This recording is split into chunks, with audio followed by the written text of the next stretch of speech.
அனைவருக்கும் Keerthivasan is recording on. ஆமா ஆமா ஆமா அனைவருக்கும் ஆமா ஆமா ஐயா. ஓகே. அனைவருக்கும் என்னுடைய அன்பு, பணிவு, நன்றி கலந்த வணக்கம். சிங்கப்பூர் இந்து அறக்கட்டளை சிங்கப்பூர் இந்து அறக்கட்டளை வாரிய நல்ல ஆதரவுடன் நடைபெற்று வரும் கம்பராமாயண தொடர் வகுப்புகளில் இன்றைய வகுப்பு எண் 292. இன்றைய நாள் ஆண்டு 26 ஆண்டு 2026 மாதம் பிப்ரவரி தேதி 12 வியாழக்கிழமை. நான் இப்பொழுது இருக்கும் சிங்கப்பூரில் நேரம் சரியாக மாலை 7:30 மணி. இந்தியாவில் நேரம் சரியாக மாலை 5 மணி. என்னையும் ஒரு பொருட்டாக மதித்து இந்த வகுப்பில் ஆர்வத்துடன் கலந்து கொள்ள வந்திருக்கும் உங்கள் அனைவருக்கும் என்னுடைய நன்றி, கோடானு கோடி நன்றி. கம்பராமாயணத்தில் பாலகாண்டம் பார்த்து கொண்டிருக்கிறோம். பாலகாண்டத்தில் 2 படலங்கள், ஆற்றுப்படலம், நாட்டுப்படலம் முடித்து இன்று நகரப்படலமும் முடிவு பெறும் என்று நம்புகிறேன். அதன் பிறகு இன்றைய வகுப்பில் அரசியல் படலமும் தொடரும். கம்பன் சரையு நதியை பற்றி வர்ணனை செய்து ஏராளமான பாடல் எழுதியிருக்கிறான். கோசல நாட்டை பற்றி ஏராளமான பாடல்கள் எழுதி அதன் சிறப்பு வர்ணனை பற்றி சொல்லி இருக்கிறான். இப்பொழுது அயோத்தி நகரத்தை பற்றி நகரப்படலம் என்ற அந்த நகரப்படலத்தில் இப்பொழுது இருக்கிறோம். நகரப்படலத்தில் இன்றைய பாடல், முதல் பாடலை இப்பொழுது பார்க்க போகிறோம். கீர்த்திவாசம் முதல் பாடல்.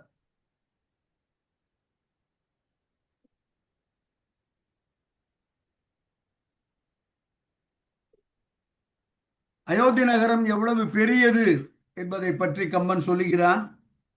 இரவியில் சுடர்மணி இமைக்கும் தோரண, தெருவில் சிறியன திசைகள் சேன்விளங்கு, அருவியிற் பெரியன ஆனை தானங்கள், பறவையிற் பெரியன புறவி பந்தியே என்று அயோத்தி நகரத்தின் பரப்பளவு, விஸ்தீரணம், அதனுடைய அளவு பற்றி குறிப்பாக இந்த பாடலில் சொல்கிறான். இரவியில் சுடர்மணி இமைக்கும் தோரணம், தெருவில் தோரணங்கள் கட்டப்பட்டிருக்கின்றன. அந்த தோரணம், அதில் ஏராளமான மணிகள் பொருத்தப்பட்டிருக்கின்றன. சூரிய ஒளியால் அவை கண் சிமிட்டுகின்றன. இரவியில் சுடர்மணி இமைக்கும் தோரண தெருவில், அல்லது சூரியனுடைய ஒளிப்பட்டு மணிகள், ரத்தினங்கள் எவ்வாறு ஜொலிக்குமோ, எவ்வாறு கண் சிமிட்டுமோ, அதுபோல இந்த தோரணங்கள் கண் சிமிட்டுகின்றன என்று பொருள். இரவியில் சுடர்மணி இமைக்கும் தோரணம், தெருவில் சிறியன திசைகள், தோரண தெருவில் என்று கொள்ளலாம். தெரு என்பது நமக்கு ஒரு ஸ்ட்ரீட், வீதி. அதை கம்பேர் பண்ணா 8 திசைகளும் சின்னதா போயிடுமா. தெருவில் சிறியன திசைகள், அப்படி என்றால் ஒவ்வொரு தெருவும் எவ்வளவு பெரிதாக இருக்க வேண்டும் என்பதை நம்முடைய கற்பனைக்கு விட்டு விடுகிறான். எல்லா திசைகளும் தெருக்களை ஒப்பு நோக்கினால் அந்த திசைகள் சிறியதாக தோன்றுகின்றன. தெருவில் சிறியன திசைகள் சேன்விளங்கு அருவிர்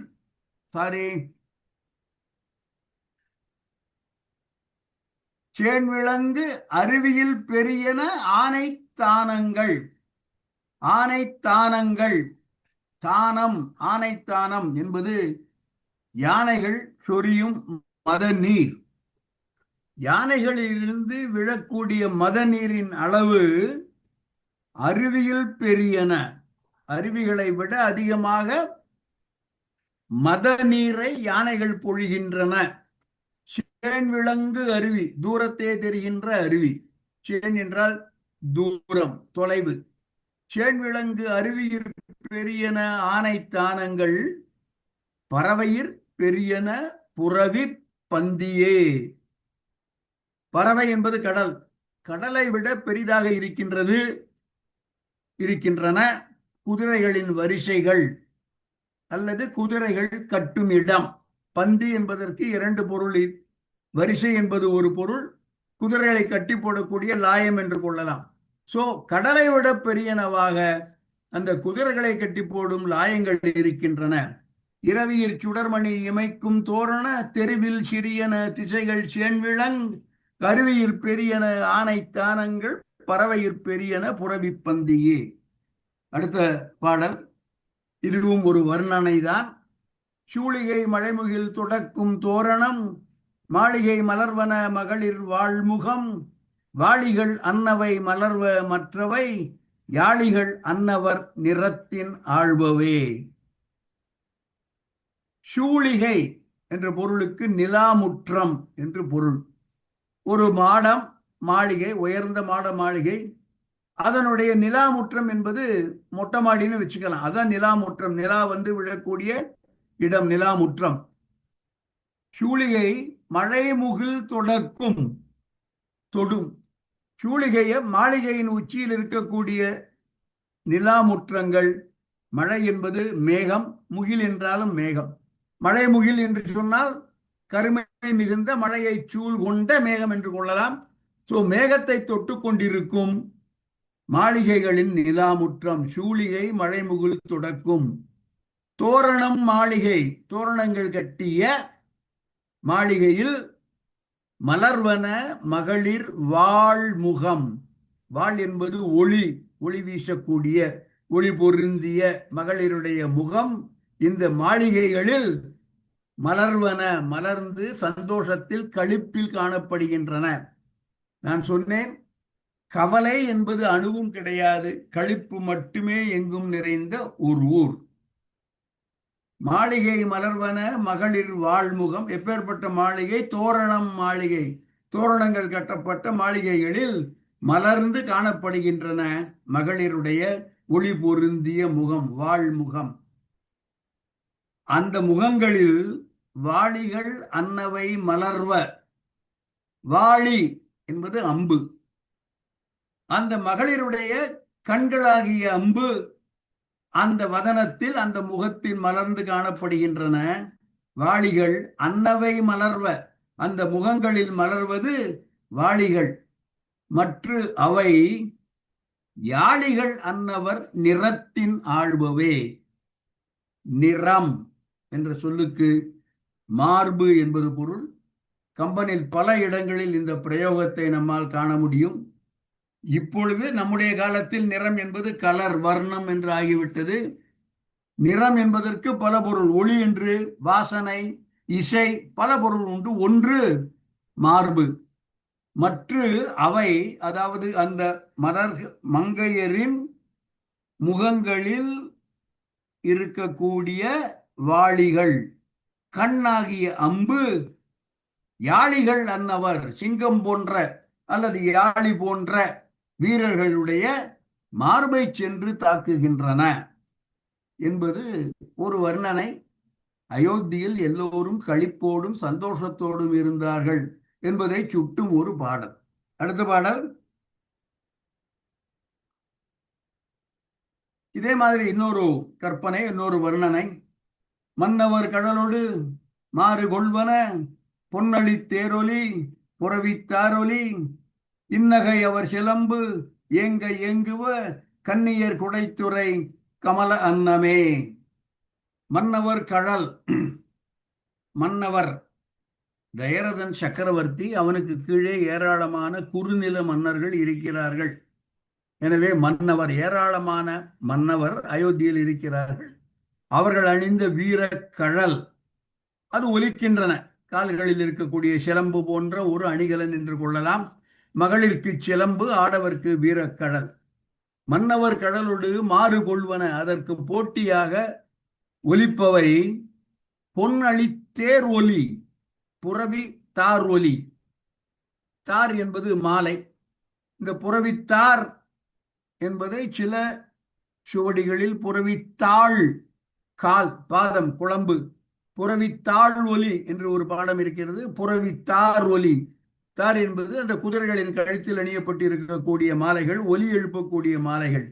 சோ மன்னவர் கடலொடு மாறு கொள்வன பொன்னழி தேர் ஒலி, பொன்னிறமான பொன்மயமான தேர்களின் ஒலி, குதிரைகளின் கால்களின் ஒலி, குதிரைகளின் மார்பில் கழுத்தில் அணிந்திருக்கக்கூடிய மாலைகளின் ஒலி.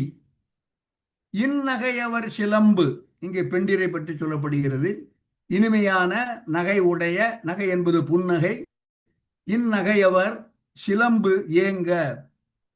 ஏங்க என்ற சொல்லுக்கு ஏங்குதல் என்ற அகராதியில் போய் பார்த்தால் ஒலித்தல் என்ற பொருளும் இருக்கிறது. நம்ம இப்ப ஏங்குறதுன்னா ரொம்ப ஏக்கத்தோடு பார்க்கிறான், ஏங்குகிறான், அது இல்லை. ஏங்குதல் என்றால் ஒலித்தல் என்ற பொருளும் உண்டு. இந்நகையர் சிலம்பு ஏங்க, சிலம்பு ஒலிக்க, அதற்கு ஜோடியாக, அதற்கு தோதாக, அதற்கு போட்டியாக ஏங்குபவ கன்னியர் குடை துறை கமல அன்னமே. கமலம் தாமரை மலர், தாமரை மலரை இருக்கக்கூடிய தாமரை மலர் அதுபோல் வெள்ளை நிறத்துடைய அன்னங்கள். இந்த அன்னங்கள் எங்கே இருக்கின்றன என்றால் கன்னியர் குடை துறை. துறை என்பது படித்துறைன்னு இப்பவும் சொல்றோம், குளிக்கக்கூடிய துறை. திருநெல்வேலியில குறுக்கு துறைன்னு ஒரு ஊரே இருக்கு. கன்னியர் குடை துறை, படித்துறை, குளிக்கக்கூடிய இடம், ஆறு. கன்னியர்கள் ஆடக்கூடிய அந்த குளத்தில் இருக்கக்கூடிய அன்னங்கள். இந்நகையவர் சிலம்பு ஒலிப்பது போல இந்த அன்னங்களின் ஒலியும் அதற்கு மாறுபடு, அதற்கு தோதாக, அதற்கு போட்டியாக அன்னங்கள் ஒலி எழுப்புகின்றன என்பது கம்பனுடைய கற்பனை. கன்னியர் குடை, குடைதல் என்பது ஆழமாக துளைத்தல். மலையை குடைகிறோம் என்று சொல்கிறோம், குடைவரை கோயில் என்றெல்லாம் பேசுகிறோம். குடைதல் என்றால் ஆழமாக துளைத்தல். நான் சின்ன வயசுல நிறைய ஆழமாக துளைத்திருக்கிறேன். எங்கன்னா தாமிரபரணிக்குள்ள குடைந்து நீராடுவோம். இந்த கன்னியர் குடைத்துறை, நான் ஏராளமாக குடைந்து நீராடிய துறை எங்க ஊர்ல இருக்கிற படித்துறை. இந்த குடைதல் என்பதை நீராடுதலோடு பொருத்தி, நீராடுதல் என்று சொன்ன உடனேயே நமக்கு உடனடியாக ஞாபகத்துக்கு வருவது மார்கழி நீராடல். மார்கழி நீராடல் குறித்த 2 பாடல்களிலும் கட்டாயம் இடம்பெறக்கூடிய வார்த்தை குடைதல். ஒன்று திருப்பாவை, மற்றொன்று திருவெம்பாவை. இரண்டிலும் நீராடுவதை சுட்ட கன்னியர் குடைதுறை, குடைதல் என்பது நீராடுதல், அதை சுட்டக்கூடிய 2 பாடலையும் பார்த்து விடலாம். முதல் பாடல் கீர்த்திவாசன். புள்ளின் வாய் கீண்டானை பொல்லா அரக்கனை கிள்ளி களைந்தானை கீர்த்திமை பாடிப்போய் பிள்ளைகள் எல்லோரும் பாவை களம்புக்கார் வெள்ளி எழுந்து வியாழம் உறங்கிற்று புள்ளும் சினப்பினகான் போதரி கண்ணினாய் குள்ள குளிர குடைந்து நீராடாமல் பள்ளி கிடத்தியோ. குள்ள குளிர குடைந்து, குளிர குடைந்து, நல்ல காலங்கார்த்தால 5 மணி 6 மணிக்கு ஆற்றில் போய் குள்ள குளிர குடைந்து நீராடுதல் என்பது ஆண்டாள் சுட்டும் குடைதல். மாணிக்க வாசகர் சுட்டும் குடைதலும் இதே மாதிரி அமைகிறது. அடுத்த பாடலை போடலாம். கீர்த்திவாசன். மெய்யார் சடம் பொய்கை புக்கு முகேர் என்ன கையால் குடைந்து குடைந்து, கையால் குடைந்து குடைந்து, துடாவி துடாவி தண்ணீருக்குள் முங்கி முங்கி குடைந்து நீராடி உன் கடல் பாடி ஐயா வழியடியோம் வாழ்ந்தோம் காணார்கள்.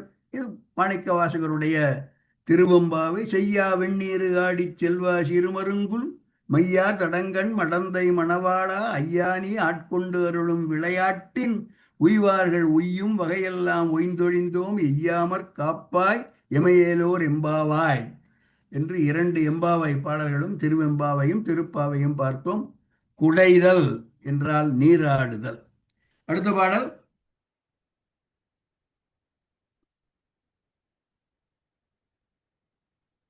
அந்த பாடலை பார்க்கறதுக்கு முதல் எடுத்துடலாம் கீர்த்திவாசன். அடுத்தாற் போல் வரும் பல பாடல்களில் கம்பன் சொல்லுவது அயோத்தி மாநகரத்தில், இது நகரப்படலம், நகரத்தில் வாழ்கின்றவர்கள் எவ்வாறு பொழுதுபோக்குகிறார்கள் என்பதை பற்றி ஒரு 5-6 பாடல் சொல்றான் கம்பன். ஆண்களின் பொழுதுபோக்கு, பெண்களின் பொழுதுபோக்கு என்று வகைப்படுத்தி அவற்றையெல்லாம் ஒவ்வொன்றாக பட்டியல் போட்டு சொல்கிறான். ரசமான பாடல்கள். அவற்றில் முதல் பாடலாக மகளிருடைய பொழுதுபோக்கு என்ன என்பதை முதலில் பார்ப்போம். அடுத்த பாடல் கீர்த்திவாசன். இந்த மகளிருடைய பொழுதுபோக்கு, அந்த வார்த்தைகளை பாருங்க எப்படி ஆரம்பிக்கிறது பாருங்க. ஊடவும் கூடவும், இது பொழுதுபோக்கு. ஊடுதல் ஒரு பொழுதுபோக்கு, கூடுதல் ஒரு பொழுதுபோக்கு. ஊடவும் கூடவும் உயரின் இன்னிசை, பாடவும் விரலியர் பாடல் கேட்கவும், ஆடவும் அகன்புகழ் ஆடி அம்மலர், சூடவும் பொழுதுபோம் சிலர்க்கு அத்தொல்நகர். ஊடுதல், ஊடிய பின் கூடுதல், ஊடுதல் காமத்திற்கு இன்பம், ஊடிய பின் கூடி முயங்கப் பெறின். எனவே ஊடவும் ஊடலை தொடர்ந்து கூடலும் வேண்டும். ஊடவும் கூடவும் உயிரின் இன்னிசை பாடவும். உயிரின் இன்னிசை, இசைக்கு அவ்வளவு முக்கியத்துவம். உயிரை விட மேன்மையான, உயிரை விட இனிப்பாக இருக்கக்கூடிய இசை ஒன்று நாம் பாட வேண்டும். இசை பாடவும், விரலியர் பாட கேட்கவும். விரலியர் என்பவர் பாணர் குல பெண்கள். சோ நாம் பாட வேண்டும், மற்றவர்கள் பாட கேட்க வேண்டும். ஊடவும் கூடவும் உயிரின் இன்னிசை, பாடவும் விரலியர் பாடல் கேட்கவும், ஆடவும் நடனம், ஆடவும் அகன் புனல் ஆடி. அகன்ற புனல், சின்ன ஸ்ட்ரீம்லாம் கிடையாது, பெரிய ஆறு, சரையுன்னு வச்சுக்கலாம். அகன் புனல் ஆடி குளித்து வந்த பிறகு அம்மலர் சூடவும். அம்மலர், அம் என்றால் அழகிய, அழகான மலர்களை சூடவும் சிலருக்கு அந்நகர் தொன்னகர் பொழுதுபோம். சிலருடைய பொழுதுபோக்கு கூடவும் கூடவும் உயிரின் இன்னிசை, பாடவும் விரலியர் பாடல் கேட்கவும், ஆடவும் மகன் புகழ் ஆடி அம்மலர் சூடவும் என்பதாக சில மகளிருக்கு பொழுது போகின்றது. ஆடவருக்கு எவ்வாறு பொழுது போகின்றது அடுத்த பாடலில் பார்க்கலாம். கீர்த்திவாசன் அடுத்த பாடல். பொழுதுபோம் என்பது கம்பனுடைய வார்த்தை. முழங்கு தின் கடகரி மொயம்பின் ஊறவும், எழும் குரத்து இவிழியோடு இரதம் ஏறவும், பழங்கனோடு இறந்தவர் பரிவு தீர்தர வழங்கவும் பொழுதுபோம் சிலர்க்கு அம்மாநகர் அத்தொல்நகர் என்று சென்ற பாட்டில் சொன்னான். அம்மாநகர் அயோத்தி. இதுல பாருங்க, எனக்கு ரொம்ப நான் மிகவும் ரசித்த ஒரு பாடல். முழங்கு தின் கடகரி மொயம்பின் ஊறவும். ஊர்தல் என்றால் ஒரு இடத்திலிருந்து மற்றொரு இடத்திற்கு செல்லுதல். சிவபெருமான் காலையில் ஊர்கிறார் என்று சொல்கிறோம். முழங்கு தின் கடம், கடம் என்றால் யானையினுடைய மதம் என்று பொருள். மதம் பிடித்த கரி, மொயம்பின் ஊறவும். மொயம்பின் கரி, வலிமை உடைய யானை என்று கொள்ளலாம். அதன் மீது ஏறி சவாரி, யானை சவாரி என்று வைத்துக் கொள்ளலாம். ரொம்ப சிம்பிளா சொன்னா யானை சவாரி. ஆனா இந்த யானை எப்படிப்பட்டது? முழங்குகின்ற, பிளிரி கொண்டிருக்கின்ற, திண்மை மிகுந்த, மதம் பிடித்த, மொயம்பின் கரி, வலிமை மிக்க ஒரு யானை. அந்த யானையின் மீது ஊர்ந்து செல்வது சிலருக்கு பொழுதுபோக்கு. எழும் குரத்து இவிழியோடு இரதம் ஏறவும்.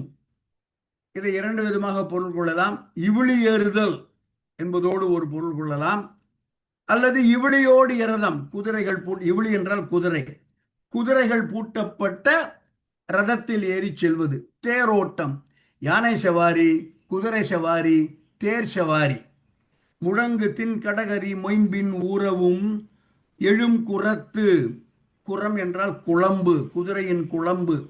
எழும், சத்தம் எழும்பக்கூடிய, குதிரை போகும்போது டக்கு டக்கு டக்கு டக்குன்னு சத்தம் கேட்கறது இல்லையா, அந்த சத்தம் எழுப்பக்கூடிய குளம்பை உடைய குதிரைகள் பூட்டிய இரதம் ஏறவும்.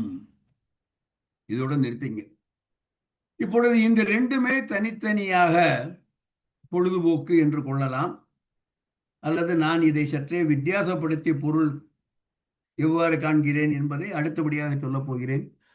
பழங்கனோடு, பழங்கண் என்றால் துன்பம், வருத்தம், இந்த இடத்தில் வறுமை என்று கொள்ளலாம். துன்பம், அதாவது துன்பத்தில் இருப்பவர், வருத்தத்தில் இருப்பவர், அதன் காரணம் வறுமை என்று கொள்ளலாம். ஏனென்றால் பழங்கனோடு இறந்தவர் பரிவு தீர்தர வழங்கவும்.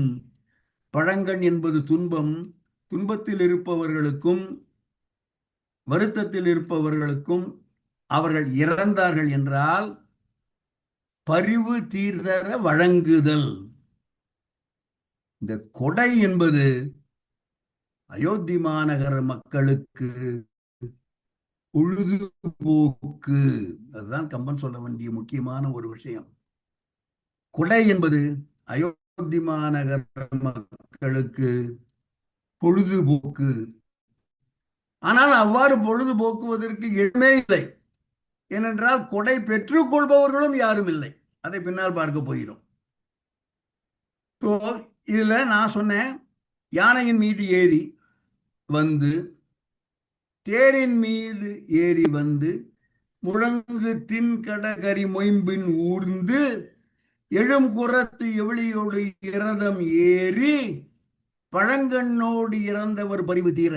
யானை ஏறி குதிரை ஏறி மக்கள் வந்து வறுமையில் இருப்பவர்கள் எங்கிருக்கிறார்கள் என்று தேடி தேடி சென்று அவர்களுடைய வறுமையை போக்குவதற்காக வழங்குவது இவர்களுடைய பொழுதுபோக்கு என்கிறான் கம்பன். பொதுவாக இறப்பவர்கள் புறவலர் வீட்டிற்கு சென்று யாசகம் கேட்பார்கள். இங்கே யானையின் மீது ஏறி எழும் குரத்து இவுளி பூட்டிய தேரின் மீது ஏறி முழங்கு தின்கடக்கரி மொயம்பின் ஊர்ந்து எழும் குரத்து இவளியுடைய இரதம் ஏறி பழங்கண்ணோடு இறந்தவர் பரிவு தீர வந்து வழங்குவதில் சிலருக்கு பொழுது போகிறது என்றும் இடம் இருக்கிறது. ஒன்று, வழங்குவதே பொழுது போகிறது என்பது ஒரு பொருள். அந்த வழங்குவதற்கு இவர்கள் யானை ஏறி குதிரை ஏறி வருகிறாள் என்று கொள்ளவும் பாடல் இடம் தருகிறது என்பதுதான் என்னுடைய கருத்து. முழங்கு தின் கடகரி மொயம்பின் ஊறவும் எழும் குரத்து இவளியோடு இரதம் ஏறவும் பழங்கண்ணோடு இறந்தவர் பரிவு தீர வழங்கவும் பொழுது போம் சிலருக்கு. பழங்கண் என்பது துன்பம், வறுமை என்று சொன்னேன். இலக்கியத்தில் அடிக்கடி காணக்கூடிய ஒரு சொல். பழைய எடுத்துக்காட்டுகள் காமிக்க முடியும். புறநானூற்று பாடல் ஒன்று இருக்கிறது. நான் 10 ஒரு பாடல் கொண்டு வந்திருக்கிறேன். அந்த பாடலை போடலாம். கீர்த்திவாசன் அடுத்ததாக இதனுடைய வாழ்க நின் வளனே நின்னுடைய வாழ்க்கை வாய்மொழி வாயர் நின் புகழ் ஏத்த பகைவர் ஆற பழங்கண் அருளி. பகைவருக்கு துன்பத்தை அருளி. பகைவர் ஆற பழங்கண் என்றால் துன்பம், வருத்தம். பகைவருக்கு துன்பத்தை அருளி நகைவர் ஆற நன்கலம் சிதறி. நம்முடைய நட்பாக இருப்பவர்களுக்கு நன்மைகளை அளித்து பகைவர்களுக்கு துன்பத்தை அளித்து பழங்கண் நன்கலம் சிதறி ஆன்றவிந்து அடங்கிய செய்தி செம்மாள் என்று சேரவேந்தனை பார்த்து காப்பியனார் பாடுகிறார். 10 பாடல். பழங்கண் என்றால் துன்பம், வறுமை. அடுத்த பாடல்.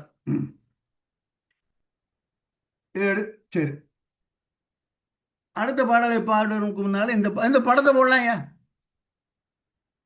இந்த படம் தற்காலத்தில் நம் எல்லோருக்கும் தெரிந்த போலோ விளையாட்டு. இந்த போலோ விளையாட்டு இந்தியாவில் மூலமாக பிரிட்டிஷார் பிரபலப்படுத்தினார்கள். நீங்க நெட்ல போய் கூகுளில் போய் பார்த்தீங்கன்னா தெரியும். இது பாப்புலர் ஆனதற்கு காரணம் இந்தியாவில் பிரிட்டிஷார் வந்தப்புறம் விளையாடியது. இதோட ஆரிஜின் கிட்டத்தட்ட 2500 ஆண்டுகளுக்கு முன்னால் ஈரான் நாட்டில் கண்டுபிடிக்கப்பட்ட விளையாட்டு என்று சொல்கிறார்கள். குதிரையின் மீது ஏறிக்கொண்டு கையில் ஒரு குச்சி வைத்துக்கொண்டு ஒரு பந்து விளையாடுவது. இதுதான் போலோ. தனியாக விளையாடுகிறீர்களா குரூப்பாக விளையாடுகிறீர்களா தெரியாது. இப்போ ரொம்ப பாப்புலர். 1900 முதல் 1936 வரை ஒலிம்பிக்ஸ்ல இருந்தது. இப்போ இல்லைன்னு நினைக்கிறேன். இருந்தது என்று சொன்னதா ஒரு பாப்புலர் விளையாட்டு. இன்றைய நாளில் மாடர்ன் விளையாட்டு. இந்த விளையாட்டை அயோத்தி நகரத்து மக்கள் பொழுதுபோக்காக விளையாடினார்கள் என்பது கம்பனுடைய பதிவு. இதுல ரெண்டு விஷயம். இது கம்பன் காலம் என்பது கிட்டத்தட்ட நமக்கு 1000 ஆண்டுகள் முன்னால். அயோத்தியின் காலம் என்பது இன்னும் அதுக்கு ஏகப்பட்ட ஆண்டுகள் முன்னால். எப்போ பிசி எப்போ தெரியாது. ஸோ இது எங்கேருந்து பிடிச்சான்னு தெரியாது. கம்பன் காலத்தில் உண்மையாக இந்த வகை விளையாட்டுகள் சோழ மன்னர்கள், பல்லவ மன்னர்கள், பாண்டிய மன்னர்கள் விளையாடினார்களா என்றால் சான்று பல நூல்களில் இருக்கிறது. கம்பனில் மட்டும் இல்லை. ஓகே, அதுதான் முக்கியமான விஷயம். இது போன்ற குதிரை ஏறி பந்து விளையாடல் என்பது சோழர், பாண்டியன், பல்லவர் காலத்தில் இருந்தது என்பதை கம்பன் பதிவு செய்கிறான். பெரிய புராணத்தில் சேக்கிழாரும் பதிவு செய்கிறார். ஸோ முதலில் கம்பன் பதிவு செய்வதை பார்ப்போம். இந்த விளையாட்டு பொழுதுபோக்கு. பொதுவாக என்னுடைய அனுமானம், என்னுடைய கணிப்பு, இதெல்லாம் ரொம்ப பைசா வச்சுருக்கோம் விளையாடுற விளையாட்டுப்பா, நம்மலாம் கிட்டி புல்லு பம்பரம் இதோட நிறுத்திடுவோம், குதிரை மேலே ஏறி போலோலாம் விளையாட முடியுமா, அது ரொம்ப ரிச் பீப்புளுக்கு உண்டானதுன்னு. அயோத்தியில் இதை பொழுதுபோக்காக வைத்துக் கொண்டிருந்தார்கள் என்றால் அயோத்தி மக்கள் எவ்வளவு செல்வந்தர்களாக செல்வ செழிப்பில் வாய்ந்தார்கள் என்பதை நம்முடைய கற்பனைக்கு கம்பன் விடுகிறான். ஸோ இந்த விளையாட்டு புறவி மீது ஏறி செண்டு ஆடுவது. செண்டு என்பது பந்து. இதுதான் வார்த்தை. புறவி மீது ஏறி செண்டு ஆடுவது, இதுதான் போலோ. இதை கம்பன் அயோத்தி மக்கள் பொழுதுபோக்காக விளையாடினார்கள் என்று பதிவு செய்கிறான். பாடலை பார்ப்போம். கரியொடு கரி எதிர் பொருத்தி கைப்படை வரிசிலை முதலிய வழங்கி வால் உலை புறவியிற் பொருயில் செண்டு ஆடி போர்க்கலை தெரிதலில் பொழுதுபோம் சிலர்க்கு அச்சேண்ணகர். சேண்ணகர் மிக விசாலமான, மிக பெரிய, மிக பரந்த அச்சேண்ணகர் அந்த அயோத்தியில் சிலருக்கு பொழுதுபோம். எப்படிலாம் பொழுது போறது? முதல் வரி கரியொடு கரி எதிர் பொருத்தி. நம்ம பார்த்தோம் நகர படலத்தில், நாட்டு படலத்தில் சேவல் சண்டையெல்லாம் பற்றி பார்த்தோம். முதல்ல ஒரு சேவலுக்கும் இன்னொரு சேவலுக்கும் சண்டை விடுறது அப்படின்னு. இங்கே சேவல் கிடையாது. சேவலுக்கு பதிலாக யானையோடு யானை, கரியோடு கரி எதிர் பொருத்தி. யானைக்கும் சண்டை மூட்டி, உன் யானை வெல்லுமா என் யானை வெல்லுமா என்று அந்த மாதிரி சிலருக்கு பொழுது போகிறது. கரியோடு கரி எதிர் பொருத்தி பொழுதுபோம் சிலருக்கு. கைப்படை வரிசிலை முதலிய வழங்கி. இதுல தமிழ்ல நான் இந்த வழங்கியில வார்த்தை ரொம்ப குழம்பி போனேன். சென்ற பாடலில் வழங்குவார், எல்லாரும் எங்கெங்க இருக்காங்கன்னு தேடி போய் பழங்கண்ணோடு இறந்தவர்க்கு வழங்குவார், அது பொழுதுபோக்கு. வழங்குதல் என்றால் கொடுப்பது. கைப்படை வரிசிலை முதலிய வழங்கி, அகராதியில் போய் பார்த்தீர்கள் என்றால் வழங்கி என்பதற்கு வழங்குதல். நான் இப்போ பொருள் சொல்ல போறேன். இயங்குதல், உலாவுதல், நடைபெறுதல், அசைந்தாடுதல், நிலை பெறல், கூத்தாடல், கொண்டாடப்படல், பயிற்சி பெறுதல். வரிசிலை முதலிய பயிற்சி பெற்று. கைப்படை, கையிலுடைய வாள், கையிலுடைய வேல், கையிலுடைய கதை, அப்புறம் கையிலுடைய வில் போன்ற கைப்படை இவர்களை கொண்டு பயிற்சி பெற்று. கைப்படை வரிசிலை முதலிய வழங்கி பயிற்சி பெற்று. இது இரண்டாவது பொழுதுபோக்கு. ஒன்று யானையுடன் யானையை மோதவிட்டு பொழுதுபோக்கு. அப்புறம் போர்க்கலைகள் கற்றுக்கொள்வது சிலருக்கு பொழுதுபோக்கு. வால் உலை புறவி. உலை என்பது பிடரிமயிர், குதிரையுடைய பிடரிமயிர். வாளுடைய பிடரிமயிருடைய பொருயில் புறவி, ஒப்புதல் இல்லாத புறவி. இந்த புறவிக்கு இணை நிகர் என்று எதுவும் சொல்ல முடியாது. அப்பேற்பட்ட புறவியில் செண்டு ஆடி. செண்டு என்பது பந்து. ஸோ வாளுளை புறவியில் பொருயில் செண்டாடி போர்க்கலை தெரிதலில், மற்ற இதர போர்க்கலைகள், மல்யுத்தம் இல்லைன்னா சிலம்பு போன்ற பல போர்க்கலைகளையும் தெரிந்து கொள்வதில் அந்நகரத்தில் இருக்கக்கூடிய சிலருக்கு பொழுதுபோம். கரியொடு கரியொடு கரியெதிர் பொருத்தி கைப்படை வரிசிலை முதலிய வழங்கி வாளுளை புறவியர் பொறியில் செண்டு காடி போர்க்கலை தெரிதலில் பொழுதுபோம் சிலர்க்கு அச்சேன் நகர். பாடல் எடுத்துடலாம். இந்த செண்டு ஆடுதல், குதிரையின் புறவியின் மீது செண்டு ஆடுதல் என்பது பெரிய புராணத்திலும் சுட்டப்பட்டிருக்கிறது. நாங்கள் சென்ற வருஷம் ஒரு நாடகம் போட்டோம். வருஷம் ஒரு நாடகம் போடுறேன்னா 10 நாடகம் போட்டோம். இந்த ஆண்டு 11வது நாடகம். சென்ற ஆண்டு போட்ட நாடகம் சேரமான் பெருமாள் நாயனார். சேரமான் பெருமாள் நாயனார் சுந்தரமூர்த்தி சுவாமிகளை தன்னுடைய ஊருக்கு அழைத்து வந்து, அஞ்சைக்களம் ஊருக்கு அழைத்து வந்து அவருக்கு மிகச்சிறந்த வரவேற்பு கொடுக்கிறார். அந்த வரவேற்பு கொடுக்கும் பொழுது ஏகப்பட்ட அந்த ஊர், நாங்கள் நாடகத்தில் மோகினி ஆட்டம் காமிச்சோம், களரி போயிட்டு மாதிரி சில அம்சம்லாம் காமிச்சோம். இப்போ படிக்கும் போது தான் தெரியுது, அவர் போலோ விளையாட்டு ஆடுவதை சேரமான் பெருமாள் நாயனார் சுந்தரமூர்த்தி சுவாமிகளுக்கு காண்பித்து மகிழ்வித்தார் என்பது சேக்கிழாருடைய பதிவு. பாடலை பார்க்கலாம். அடுத்த பாடல். இந்த பாடலோட வால்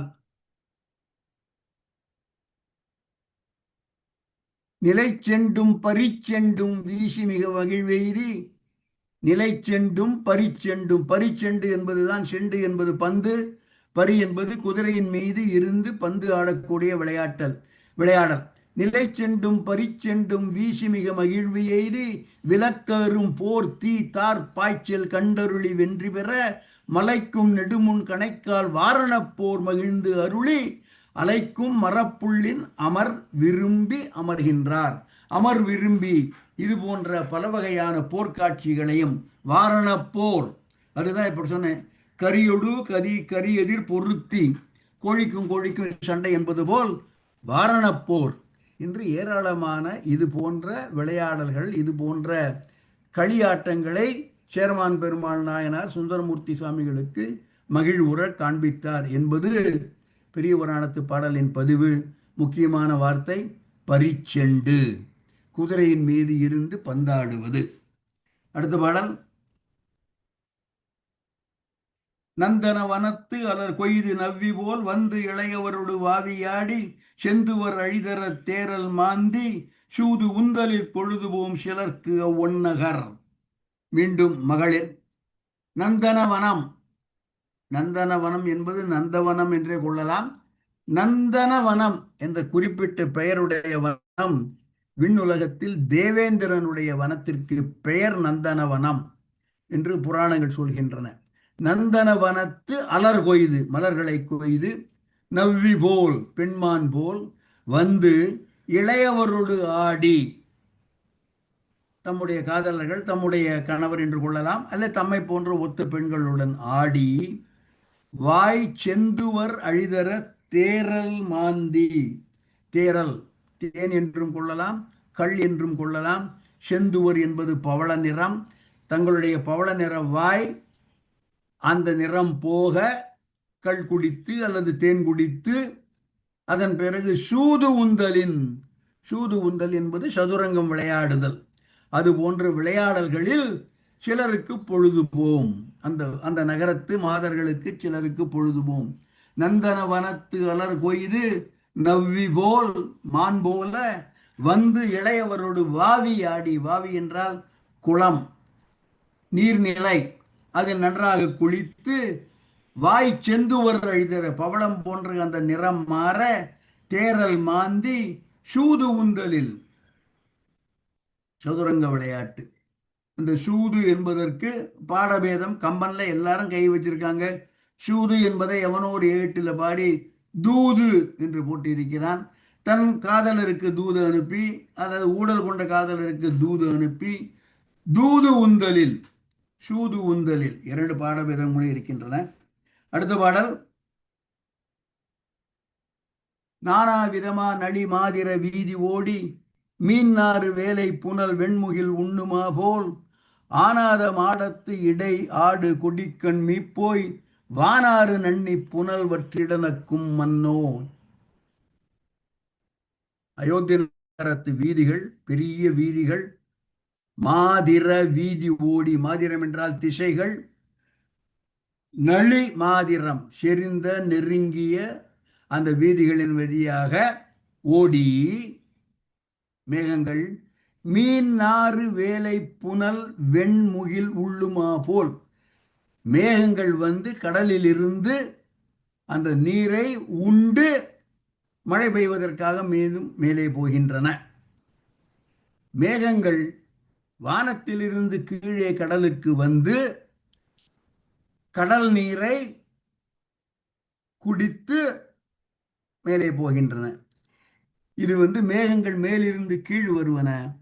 இதே போல இந்த அயோத்தி நகரத்து வீதிகளில் இருக்கக்கூடிய மாடங்களில் மாடத்து இடையாடு, ஆனாத மாடத்து, அழிவில்லாத மாடத்து இடையாடு, அங்கே மாடங்களின் இடையே ஆடுகின்ற கொடிகள் போய் வானாறு நன்னி, வானத்தில் இருக்கக்கூடிய ஆகாச கங்கை, அந்த கொடிகளெல்லாம் அந்த ஆகாச கங்கையிடம் போய் அந்த புனலை நக்கும் என்று மேகங்கள், வானத்தில் இருக்கிற மேகங்கள் கீழே வந்து கடலில் வெண் வேலை புனல், வேலை என்பது கடல், கடல் நீரை முகில் உள்ளுவது போல இந்த மாடத்தில் ஆடக்கூடிய கொடிகள் ஆகாச கங்கையின் தண்ணீரை உண்ணுகின்றன என்பது கம்பனுடைய கற்பனை.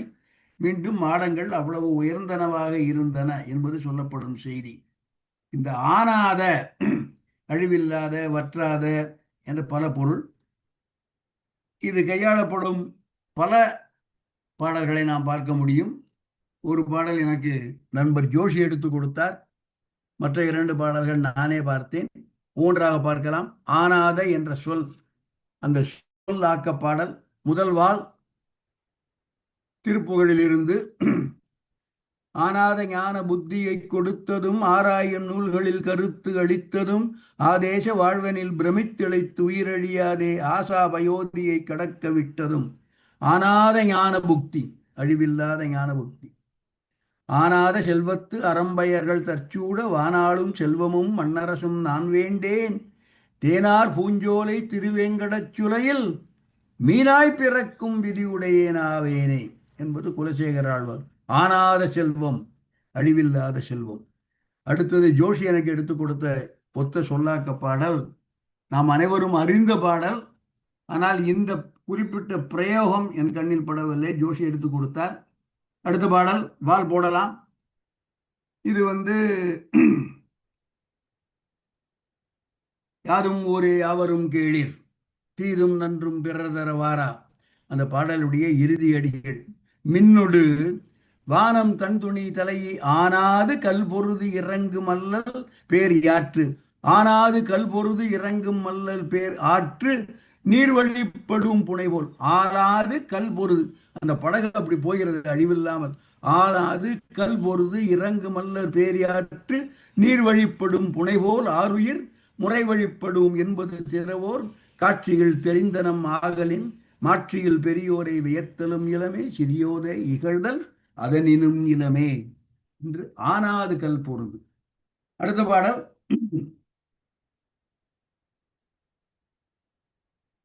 கம்பனுடைய கற்பனை. மீண்டும் அயோத்தி நகரத்து மாட மாளிகைகள் எவ்வளவு உயர்ந்துள்ளன, அதனுடைய கோட்டை மதில்கள் எவ்வளவு உயர்ந்துள்ளன, வானத்தை தொட்டுள்ளன என்று பல பாடல்கள் சொன்னவன் இதிலும் அதையே சொல்கிறான்.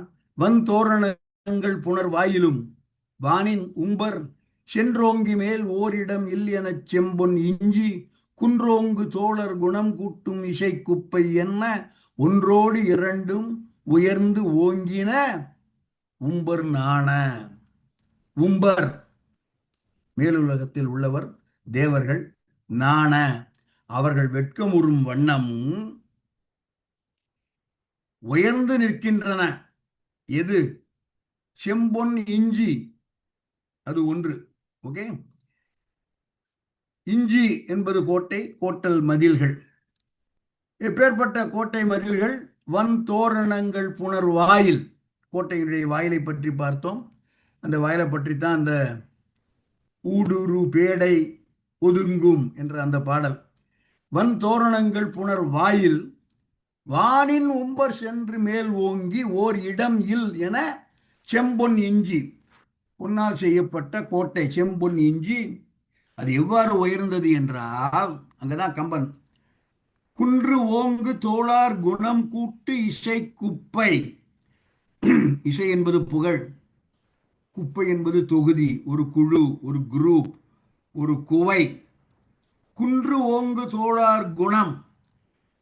இந்த கோசல நாட்டை ஆண்ட, இதுவரை ஆண்ட பல மன்னர்களுடைய இசை என்பது புகழ்.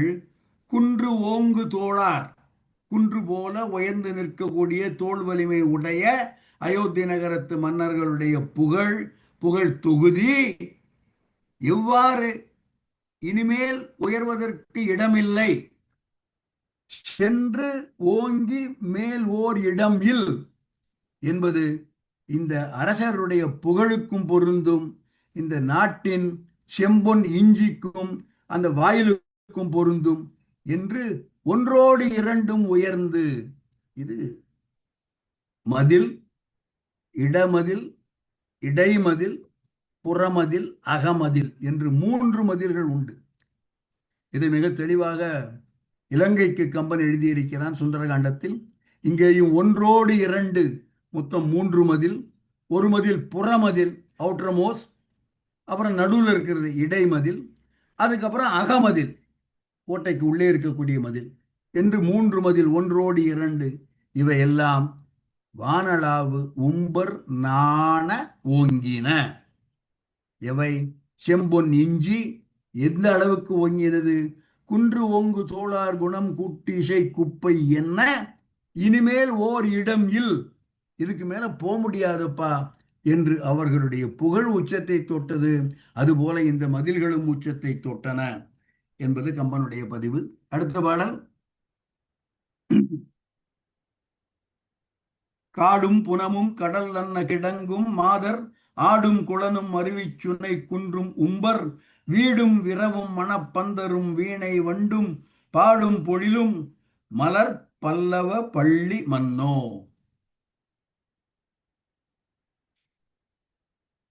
பள்ளி, பள்ளி என்பது படுக்கை, அதனால்தான் பள்ளி அறை என்கிறோம். எப்பேற்பட்ட படுக்கை? மலர்படுக்கை. கடைசியில் என்ன இருக்கேன்? மலர் பள்ளி. வெறும் மலர் மட்டுமா? பல்லவ பள்ளி. பல்லவம் என்றால் தளிர் என்று பொருள். ஸோ மலர்கள், மெல்லிய தளிர்கள், எவ்வளவு சொகுசா இருக்கும் பாருங்க அந்த படுக்கை. மலர் இதழ்கள், தளிர்கள் கொண்டு அமைக்கப்பட்ட பள்ளி, மலர் தளிர் கொண்ட பள்ளி. இந்த பள்ளி எங்கெல்லாம் இருக்கின்றன எங்க என்றால், காடு புனம், காடு என்றால் காடு, புனம் என்றால் சோலை, காடு புனம், கடல் அன்ன கிடங்கு, கிடங்கு என்பது அகழி, காடு புனல் கடல் அன்ன அகழி, மாதராடும் குளங்கள், அருவிச்சுனை, குன்று, உம்பர் வீடும் விரவும் மணப்பந்தர்.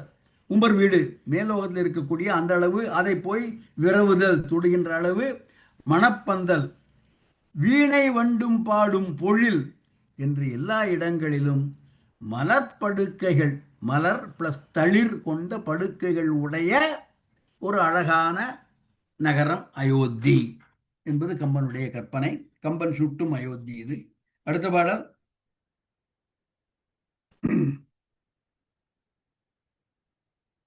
தெள்வார் மழையும் திரை ஆழியும் உட்க நாளும் வள்வார் முரசம் அதிர் மாநகர் வாழும் மாக்கள் கள்வார் இலாமை பொருள் காவலும் இல்லை யாதும் கொள்வார் இலாமை கொடுப்பார்களும் இல்லை மாதோ. கம்பனுடைய மிக புகழ்பெற்ற ஒரு பாடல். 2 விஷயங்கள் சொல்லப்படுகின்றன. கடைசி 2 வரி அதுதான் பாடலின் பொருள். கள்வார் இலாமை, திருடராய் பார்த்து திருந்து விட்டால் திருட்டு இருக்காது, திருட்டு இல்லைன்னா போலீஸ் இருக்க மாட்டான். கள்வார் இலாமை, திருடன் இல்லாததால், திருட்டு என்ற அந்த அந்த ஒரு தன்மை, அந்த ஒரு குணம், அந்த ஒரு பண்பு இல்லாததால், திருட்டு என்ற தன்மை இல்லாததால் காவலும் இல்லை. கள்வார் இலாமை, அந்த பொருளை நீங்க எங்க வேணா வச்சுக்கலாம். பொருள் காவலும் இல்லை வச்சுக்கலாம். பொருள் கல்வார் இல்லாமை, இந்த பொருள் என்ற வார்த்தையை கொண்டு கூட்டில கல்வார் இல்லாமை பொருள் காவலும் இல்லை, பொருள் கல்வார் இல்லாமை அதற்கான காவலும் இல்லை. இது ஒரு ஒரு கருத்து. கல்வார் இல்லாமை பொருள் காவலும் இல்லை. அடுத்த வரிதான், என்ன கொடுத்தாலும் வாங்கிக்கிறதுக்கு ஆள் இல்லையா. கொடையை பெறுவதற்கு ஆள் இருந்தால்தான் கொடை சிறக்கும். எனக்கு ஒரு 30-40 கிட்டத்தட்ட 40 வருஷத்துக்கு முன்னால் என்னுடைய 2 பொண்களும் சின்ன பொண்கள் இருந்தபோது, 8 வயசு 10 வயசுன்னு நினைக்கிறேன், ஏதோ ஸ்கூல் காம்படிஷனுக்கு போனாங்க. விவேகானந்தர் சொன்னதாக ஒரு ஸ்டேட்மெண்ட் அப்போ ஞாபகத்துக்கு இருக்கு. Be happy that there is a beggar so that you can give him arms அப்படின்னு சொன்னார்னு ஒரு அந்த போட்டியில் ஏதோ படித்தாங்க. பெற்றுக்கொள்வதற்கு ஆள் இருந்தால் தான் கொடை கொடுக்க முடியும். இது ரொம்ப முக்கியமான ஒரு விஷயம். யாதும் கொள்வார் இல்லாமை கொடுப்பார்களும் இல்லை. Give and take. If there is no taker there is no giver. கள்வார் இல்லாமை பொருள் காவலும் இல்லை, யாதும் கொள்வார் இல்லாமை கொடுப்பார்களும் இல்லை. இதுதான் சொல்லப்படும் செய்தி. இது எந்த ஊரில் என்பது முதல் 2 அடிகளில் சொல்லப்படுகிறது. முரசு அதிர் மாநகர். முரசு தம தம தம தம தமனை எப்பவுமே பேரிகை முழங்கி கொண்டு இருக்கக்கூடிய ஒரு மாநகர். அந்த மாநகரில் வாழும் மக்கள், இது கூட சொல்றாங்க, மாக்களே, ஐந்தறிவு உடைய அவர்களே, அவர்களிலும் கள்வார் இல்லை, கொள்வார் இல்லை, காவல் இல்லை, கொடுப்பார் இல்லை. மாக்கள் என்பதை விலங்குகள் என்று கொள்ள வேண்டும் என்ற பொருள் இல்லை, அறிவில் குறைந்தவர்கள் என்றும் கொள்ளலாம். இல்லை, மக்கள்னே பிரதிகள்னே இருக்கு. அந்த நகரில் வாழக்கூடிய மக்களில் கள்வார் இல்லை, எனவே காவல் இல்லை, கொள்வார் இல்லை, எனவே கொடுப்பார் இல்லை. முரசு அதிரக்கூடிய ஒரு மாநகர். இந்த முரசு எவ்வாறு அதிர்கிறது என்றால், தெள்வார் மழையும், மழை என்பது மேகம், பல இடங்களில் மழை மேகம் என்றுதான் கம்பனில் காணப்படுகிறது. மழை என்பது மழையையும் சுட்டுகிறது, பல இடங்களில் மேகம். தெள்வார் மழையும் திரை ஆழியும் உக்க அஞ்சும்படியாக நாளும் வள்வார் முரசம் அதிர, வரிந்து கட்டப்பட்டிய பேரிகை அதிர,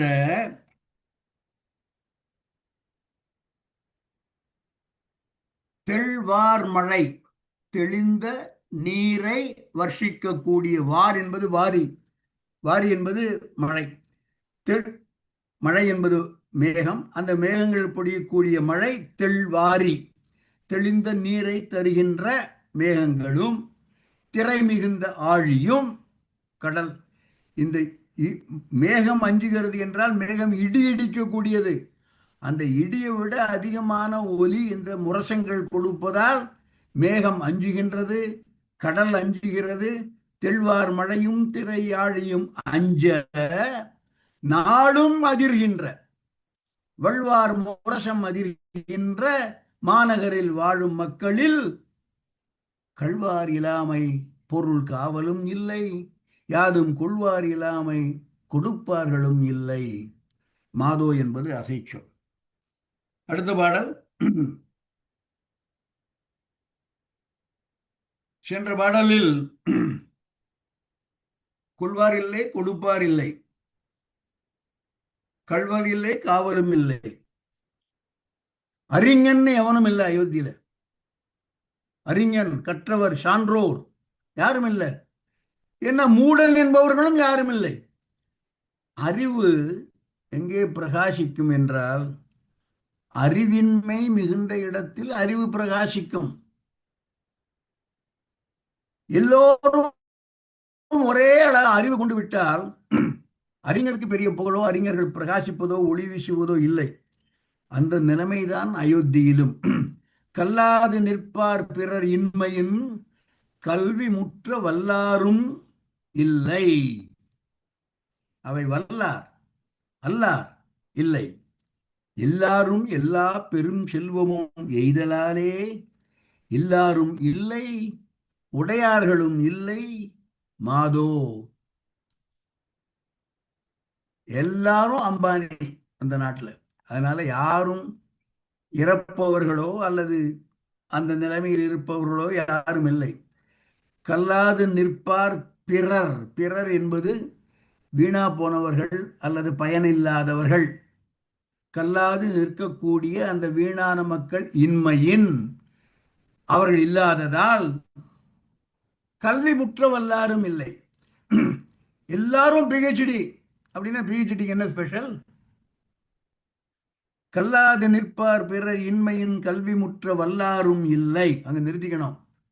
அடுத்தது அவை வல்லார். அவை வல்லார் அல்லார். அவை வல்லார், அதுபோல அவை அல்லார். வல்லாரும் அல்லாரும் இல்லை. இவன் கற்றவன் இவன் கல்லாதவன் என்ற வேறுபாடே இல்லை. அதுபோல எல்லாரும் எல்லா பெரும் செல்வமும் எய்தலாலே எல்லாரும் இல்லை, உடையார்களும் இல்லை மாதோ என்று கருப்பு பணம் பாடல் தான் எல்லாருக்கும் ஞாபகம். எல்லாரும் எல்லாமும் பெற வேண்டும், இல்லாமை இல்லாத நிலை வேண்டும் என்று அந்த நிலைமை அயோத்தியில் இருந்தது என்பது கம்பனுடைய பதிவு. அடுத்த பாடல். ஏகம் முதல் கல்வி முளைத்து எழுந்து எண்ணில் வேள்வி எண்ணில் கேள்வி ஆகம் முதல் தின் பனை போக்கி அருந்தவத்தின் சாகம் தழைத்து அன்பு அரும்பி தருமம் மலர்ந்து போகம் கனி ஒன்று பழுத்தது போலும் அன்றே. அயோத்தி நகரத்தில் ஒரு பழம் பழுத்திருக்கிறது. இறுதி அடியில் உள்ள ஒரு வார்த்தை, கனி ஒன்று பழுத்தது. நல்ல ஒரு பழம் பழுத்திருக்கிறது, மிகுந்த சுவையுள்ள, எல்லோரும் விரும்பக்கூடிய, ஓப்பவர்கள் நிறைய பேர், நுகர்பவர்கள் நிறைய பேர் உடைய ஒரு கனி. அந்த கனி போகம். போகம் என்பது அனுபவம், துய்த்தல். கரெக்டா தான் வார்த்தை. துய்த்தல், தோய்தல், துய்த்தல், இன்பம். அப்பேற்பட்ட கனி ஒன்று அயோத்தியில் பழுத்திருக்கிறது. இந்த கனி இது அல்டிமேட் பழம். அதற்கு முன்னால் ஏகப்பட்ட நிலைமைகள் இருக்கின்றன. முதல்ல ஒரு விதை போடணும். விதை ஒரு சின்ன செடியாகும். செடியில பிரான்ச்சஸ் வரும், கிளைகள் வரும், இலைகள் வரும், அதுக்கப்புறம் பூ மலரும், காய், அதன் பிறகு கனி பழுத்து அந்த போகம் என்கிற கனி பழுத்து இருக்கிறது. இந்த கனிக்கு எது விதை என்றால், இந்த போகம் என்பதற்கு விதையானது கல்வி என்று கம்பன் பதிவு செய்கிறான். ஏகம் முதல் கல்வி முளைத்து. அனைத்திற்கும் முதலாக ஒன்றே ஒன்றான கல்வி, ஏகம், கல்வி முளைத்து. கல்வி என்னும் விதை முளைத்து எழுந்து எண்ணின் கேள்வியாகும். கல்வி, கல்வியினுடைய கிளை என்பது கேள்வி. செல்வத்துள் செல்வம், செவி செல்வம், கேள்வி. கேள்வியாகும் முதல் தின் பனை. பனை என்றால் கிளைகள் போக்கி அவை வெளிப்பட்டு அருந்தவத்தின் சாகம் தழைத்து. சாகம் என்பது இலை. இங்கே இலை என்பது எது? அருந்தவம். தவம் என்னும் இலை தழைத்து அரும்புகிறது, பூ ஒன்று மலர்கிறது. அன்பு அரும்பி. அன்பு என்னும் மலர், அன்பு மலர், நல்ல ஒரு வார்த்தை, அன்பு மலர். அன்பு அரும்பி தருமம் மலர்ந்து அது போகம் என்னும் கனியாக ஒன்று பழுத்தது. அது எந்த ஒரு சுவையோ, எந்த ஒரு ஒரு இன்பத்தையோ தருமோ, அந்த இன்பம் அயோத்தியில் நிறைந்து இருந்தது என்பது கம்பனுடைய பதிவு. போகம் என்னும் கனி பழுத்தது. இந்த கனிக்கு வித்து ஏகம் முதல் கல்வி, அந்த விதை முளைத்து எழுந்து கேள்வி என்னும் பிரான்ச்சஸ், கேள்வி என்னும் முதல் தின் பனை போக்கி அருந்தவத்தின் சாகம் தழைத்து, சாகம் என்பது இலை என்று சொன்னேன், தவம் என்னும் இலைகள் தழைத்து அன்பு என்னும் மலர் அரும்பி அதுவே தர்மமாக மலர்ந்து கடைசியில் போகம் என்னும் கனியாக பழுத்து இருக்கிறது. அந்த நிலைமையில் அயோத்தி இருக்கிறது என்று கம்பன் நகரப்படலத்தின் பாடலை முடிக்கின்றான். இந்த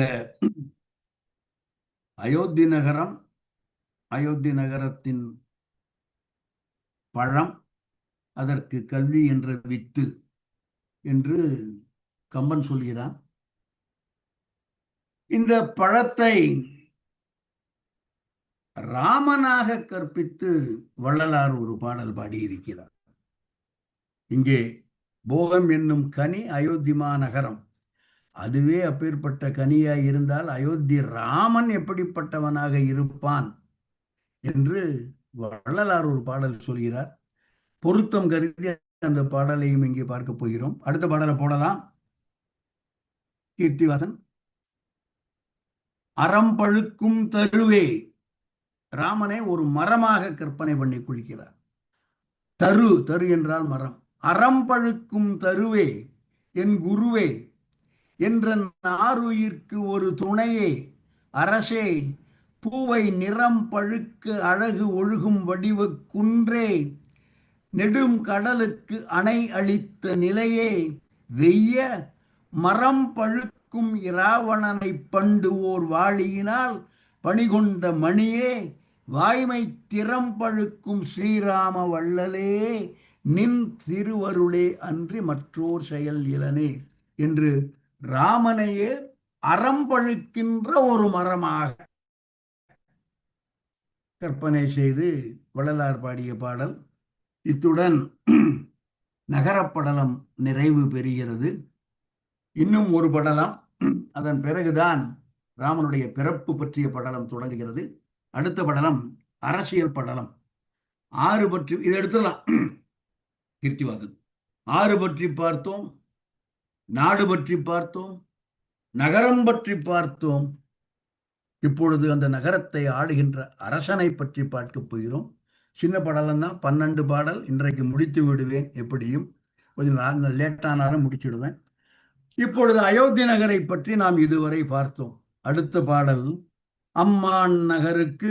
பாடலை போடலாம் கீர்த்திவாசன். அம்மான் நகருக்கு, அப்பேற்பட்ட மாண்பு உடைய நகரத்திற்கு. அடுத்த பாடல் அம்மான் நகருக்கு அரசர்க்கு அரசன், அரசன் அரசர்க்கு அரசன், செம்மான் தனிக்கோல் உலகு ஏழினும் செல்ல நின்றான், இம்மான் கதைக்கு ஓர் இறை ஆய இராமன் என்னும் மெய்மான் கழலோன் தரு நல் அறமூர்த்தி அன்னான். அன்னான் அப்படிப்பட்டவன். அவன் யாரு? தயரதன். அம்மான் நகருக்கு அரசன், அயோத்திக்கு அரசன், அரசர்க்கு அரசன், அவன் சக்கரவர்த்தி. எனவே அவனுக்கு கீழ்ப்படியும், அவனுக்கு கப்பங்கட்டும், அவனுக்கு திரை செலுத்தும் பல மன்னர்கள் இருக்கின்றார்கள்.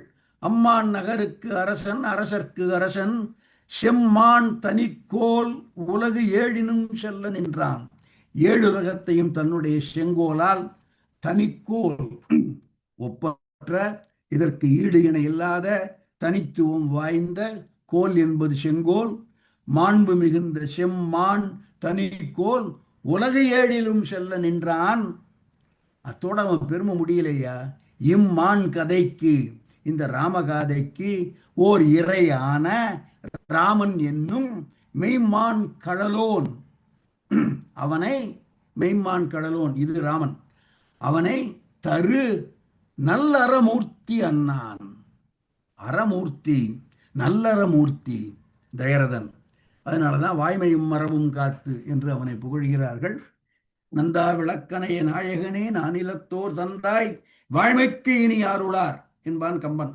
தயரதன் இறந்த பொழுது வாழ்மைக்கு இனி ஆருளார், நல் அறமூர்த்தி அன்னான். அப்பேற்பட்டவன் தயரதன். பாடல் எடுத்துடலாம். நல்லறமூர்த்தி என்னான். கீர்த்திவாசன் பாடல் எடுத்துடலாம். நல்லறமூர்த்தி என்னான் என்று தயரதனை இங்கே கம்பன் சூட்டுகிறான்.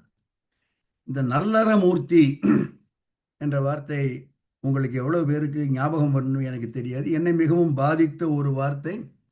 இந்த குறிப்பிட்ட பாடலை, இந்த வார்த்தை உடைய, இந்த சொல் உடைய ஒரு பாடலை நான் பலமுறை சொல்லி நான் மகிழ்ந்திருக்கிறேன். நல்லறமூர்த்தி என்று கம்பன் மற்றொரு இடத்தில் சொல்பவன் இராமன். இங்கே நல்லறமூர்த்தி என்பவன் தயரதன். அப்பனுக்கு பிள்ளை தப்பாம பிறந்திருக்கான்னு சொல்ற மாதிரி நல்லறமூர்த்திக்கு பிள்ளை நல்லறமூர்த்தி.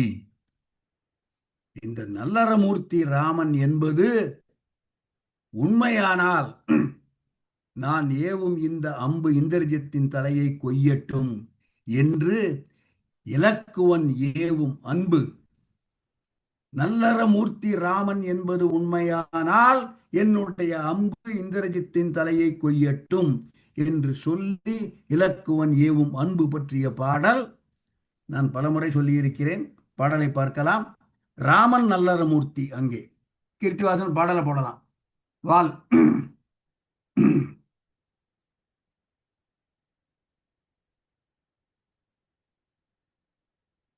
மறைகளே தேரத்தக்க வேதியர் வணங்கற்பால இறையவன் இராமன் என்னும் நல்லறமூர்த்தி என்னின் பிறையிற்று இவனை கோரி என்றொரு பிறைவாய் வாழி நிறைவுற வாங்கி விட்டான் உலகலாம் நிறுத்தி நின்றான் என்று ராமன் அறத்தின் நாயகன் என்பது உண்மையானால் என் அம்பு இந்திரஜித்து தலையை கொய்யட்டும்.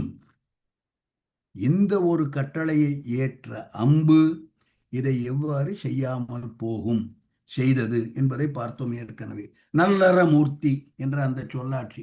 அடுத்த பாடல், பாடல் 2, அரசியல் படலம்.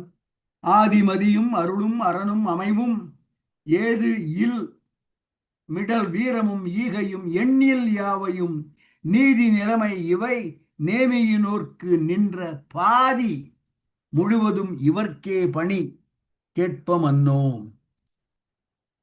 ஆதி, ஆதி என்பது மூலம், அடிப்படை. எல்லாத்துக்கும் மூலம் மதி, புத்தி கூர்மை. ஆதிமதியும் அருளும் அரணும் அமைவு. அமைவு என்பது பொறுமை என்று கொள்ளலாம், ஒரு அப்ராப்ரியேட்னஸ் என்று கொள்ளலாம். ஏது இல் மிடல் வீரம். ஏது என்பது குற்றம், குற்றமில்லாத வீரம். ஈகை, இவை போன்ற எண்ணில் யாவும், இது போன்ற ஏராளமான நற்குணங்கள் எல்லாம். நீதி, நிலையும் இவையெல்லாம் நேமியோர்க்கு நேமியினோர்க்கு இதுவரை, நேமி என்பது சக்கரம், ஆணை சக்கரம், இதுவரை கோசல நாட்டை ஆண்ட இஸ்வாகுகுல மன்னர்கள் எல்லோருக்கும் ஏதோ கொஞ்சம் இருந்ததுப்பா, பாதி. ஆனால் அவையெல்லாம் இவர்க்கே முழுவதும் பணி கேட்ப. ஆனால் அவை எல்லாமே நிறைந்து முற்றிலுமாக தயரதனுடைய பணியை செய்பவை. ஆதிமதி, ஆதிமதி, ஆதிமதி, ஆதிமதி, அருள், அரண், அமைவு, ஏதும் மிடலில் வீரம், ஈகை போன்ற இவையெல்லாம், நீதியும் நிலையும் எல்லாம் தயரதனுக்கே முழுவதுமாக பணி கேட்பவை. மன்னோ என்பது அசை என்று தயரதனின் சிறப்பு சொல்லப்படுகிறது. அடுத்த பாடல், தயரதன் ஏராளமான யாகங்கள் செய்தான், ஏராளமான தான தர்மங்கள் செய்திருக்கிறான். மொய்யார் கலிசூழ் முதுபாரில் முகந்து தான கையார் புனனால் நனையாதன கையும் இல்லை. மெய்யார் வேதத்துறை வேந்தற்கு எய்த்த யாரும் செய்யாத யாகம் இவன் செய்து மறந்தன். மாதோ, மாதோ என்பது அசை. மொய்யார் கலி சூழ், ஒலிக்கின்ற கடல் சூழ்ந்த இந்த பாரில் முகந்து தான கையார் புனரால், இவனுடைய கொடுத்து கொடுத்து சிவந்த கை என்று கர்ணனை சொல்வார்கள், கொடுத்து கொடுத்து சிவந்த கை. அதுபோல இவன் கை கொளுத்து கொளுத்து, என கொடுக்கும்போது தாரவாத்து கொடுக்கணும், அதுதான் புனல். புனரால் நனையாதன கையும் இல்லை. இவன் தானம் கொடுக்க அதை பெற்றுக்கொள்ளாத கை என்பது பாரில் இல்லை, அயோத்தியில் மட்டும் இல்லை, மொய்யார் கலிசூழ் முது பாரில் நனையாதன கையும் இல்லை. இவன் கொடுத்து இவன் தாரை வார்த்து அந்த தாரை நீர் படாத கைகள் பாரிலேயே இல்லை. அதுபோல மெய்யாய வேதம், வேதங்கள் சொன்ன வழியில் துறைவேந்தற்கு ஏற்ப அரசர்கள் செய்யக்கூடிய யாகங்கள் யாரும் செய்யாதனவை எல்லாம் இவன் செய்து அதனால் வரக்கூடிய பலனை பற்றியோ அதன் விளைவுகளை பற்றியோ மறந்து இருந்தான் என்று தயரதனின் பெருமை சூட்டப்படுகிறது. அடுத்த பாடல், 4வது பாடல். தயரதன் எப்பேற்பட்டவன்? தாய் ஒக்கும் அன்பின் தவம் ஒக்கும் நலம் பயப்பின் சேய் ஒக்கும் முன் நின்று ஒரு செல்கதி உய்க்கும் நீரால் நோய் ஒக்கும் எண்ணின் மருந்து ஒக்கும் நுணங்கு கேள்வி ஆய புகுங்கால் அறிவு ஒக்கும் எவர்க்கும் அன்னான். தயரதனை பற்றி அன்னான், அன்னான் என்பது தயரதன். அன்பில் இவன் தாய் போன்றவன். பால் நினைந்து ஊட்டும் தாய் என்று சொல்கிறோமே, தாயின் அன்பு, அன்பில் தாயை போன்றவன். நலம் பயப்பதில் தவம் ஒப்பவன். எல்லாம் தவம் எதுக்கு கேட்கிறோம்? கடைசியில் வரம் கேட்கறதுக்காக. நலம் பயப்பின் தவத்தை ஒப்பவன். ஒரு செல்கதி உய்க்கும் நீரால், நீர் என்பது தன்மை, நீர்மை என்பதே தன்மை. ஒரு செல்கதி உய்க்கும் தீரால் நற்கதி கொடுப்பது, நற்கதி கொடுப்பது என்பது புத் என்ற நரகத்திற்கு செல்லாமல் நம்மை காப்பது. எனவே புத்திரன். முன்னின்று ஒரு நற்கதி உய்க்கும் தன்மையால் சேய் ஒக்கும். அப்பேற்பட்ட நன்மையை மக்கள் பெற்றோர்களுக்கு கொடுக்கிறார்கள், புத் என்ற நரகம் போகாமல். சேய் ஒக்கும் முன்னின்று ஒரு செல்கைக்கும் நீரால் நோய் ஒக்கும் எண்ணின் மருந்து ஒக்கும். ஏதாவது ஒரு நோய் அல்லது ஒரு துன்பம் வந்தால் அதை தீர்க்கும் மருந்தும் இவன்தான். நோய் ஒக்கும் எண்ணின் மருந்தும் ஒக்கும் நுணங்கு கேள்வி ஆய புகுங்கால் அறிவு ஒக்கும். இது யாருக்கு? அயோத்தியில் இருக்கிறவங்க மட்டும் இல்லை, எவர்க்கும், இந்த உலகத்தில் இருக்கக்கூடிய எல்லோருக்கும் இப்பேற்பட்டவன் தயரதன் என்று கம்பன் பதிவு செய்கிறான். தாய் ஒக்கும் அன்பின் தவம் ஒக்கும் நலம் பயப்பின் சேய் ஒக்கும் முன் நின்று ஒரு செல்கதி உய்க்கும் நீரால் நோய் ஒக்கும் எண்ணின் மருந்தொக்கும் நுணங்கு கேள்வி ஆய புகுங்கால் அறிவொக்கும் எவர்க்கும் அன்னான். பிணியும் பிணிக்கு மருந்தும் என்று இறைவனை சுட்டுகிறார்கள். மாணிக்கவாசகர் சொல்லும் ஒரு பாடல், நோய் ஒக்கும் எண்ணின் மருந்தும் ஒக்கும், பிணியும் பிணிக்கு மருந்தும் இறைவனே என்று திருக்கோவையார் மாணிக்கவாசகர் பாடலை பார்க்க போகிறோம். அடுத்த பாடல் போடலாம்.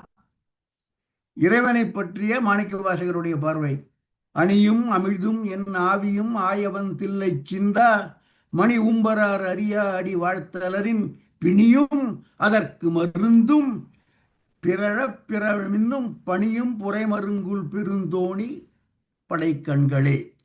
பிணியும் அதற்கு மருந்தும். இது இறைவனை பற்றி இவருடைய பார்வை.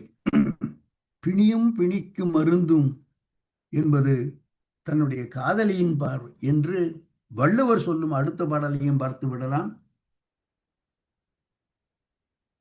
பிணிக்கு மருந்து பிறமன் அணியிழை தன்னோய்க்கு தானே மருந்து.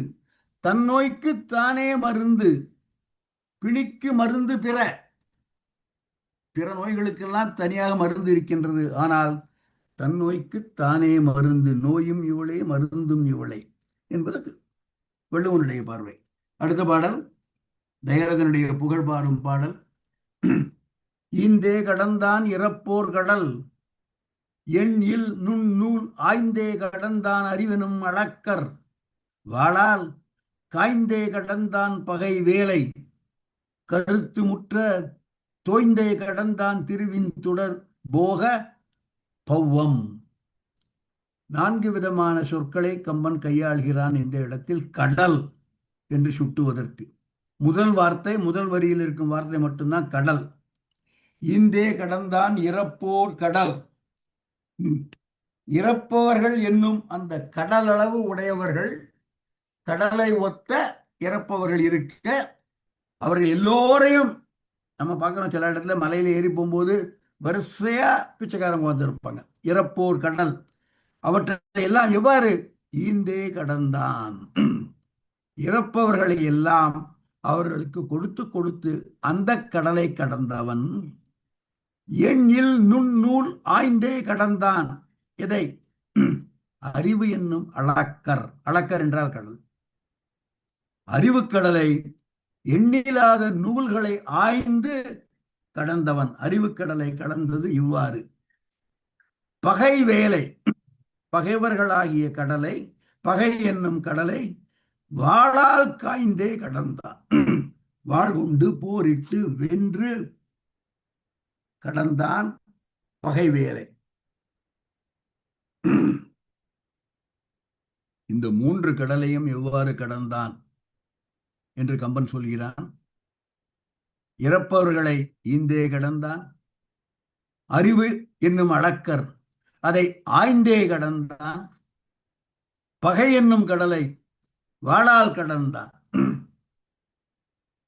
போகம், இன்பம், துய்த்தல், அதை எவ்வாறு கடந்தான் என்றால் அதில் தோய்ந்தே கடந்தான். உலகத்தில் உள்ள இன்பம் எவையெல்லாம் உண்டோ அவற்றையெல்லாம் அனுபவித்து அனுபவித்து அனுபவித்து அனுபவித்து அந்த இன்பக்கடலை கடந்தவன் இவன். கருத்து முற்ற தோய்ந்தே.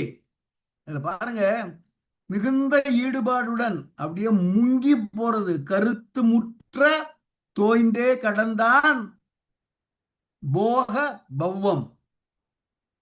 பௌவம் என்பது கடல், பௌவம் பௌவம். போக பௌவத்தை கருத்து முற்ற தோய்ந்தே கடந்தான். எப்பேற்பட்ட போகம்? திருவின் தொடர் போகம். செல்வத்தால் வரக்கூடிய, திருவுடைய தொடர்புடைய செல்வத்தால் வரக்கூடிய செல்வ செழிப்பு என்பதை அனுபவித்தே கடந்தான் என்பது கம்பனுடைய பார்வை. நல்ல ஒண்ணு, இன்பம் என்பதை கடக்க வேண்டுமானால் அனுபவித்துத்தான் கடக்க வேண்டும் என்பது கம்பனுடைய பதிவு. அடுத்த பாடல்.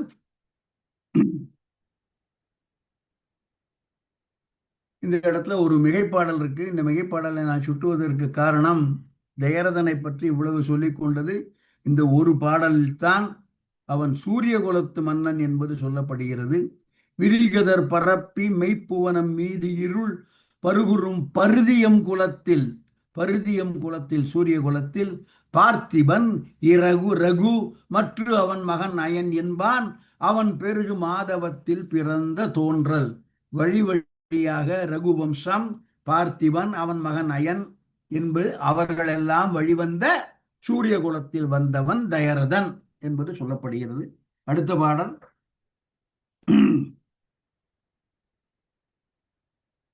அடுத்த பாடல்.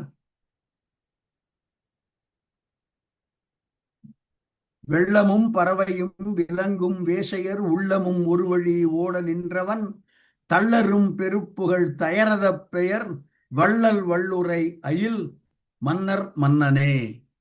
மன்னர் மன்னனே, சக்கரவர்த்தி, அரசருக்கெல்லாம் அரசன், சக்கரவர்த்தி. இவன் எப்பேற்பட்டவன் என்றால், காட்டாற்று வெள்ளம்,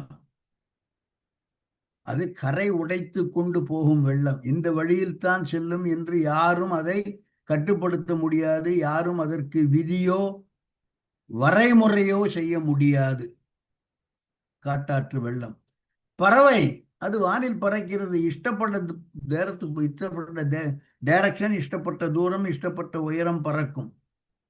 விலங்கு, போர் செய்யக்கூடிய விலங்குகள், காட்டில் உள்ள விலங்குகள், சிங்கம், புலி போன்றவை. வேசையர் உள்ளம், இவையெல்லாம் எவ்வாறு கட்டுப்படுத்த முடியாதோ அதுபோல வேசையர் உள்ளம், பொருள் வழி பெண்டிர், இவற்றை எல்லாவற்றையும் கட்டுப்படுத்தி ஒரு வழி ஓட நின்றவன் என்று எல்லாவற்றையும் தன்னுடைய கட்டுப்பாட்டுக்குள் வைத்து அப்பேற்பட்ட திறம்பட ஆட்சி செய்தவன்.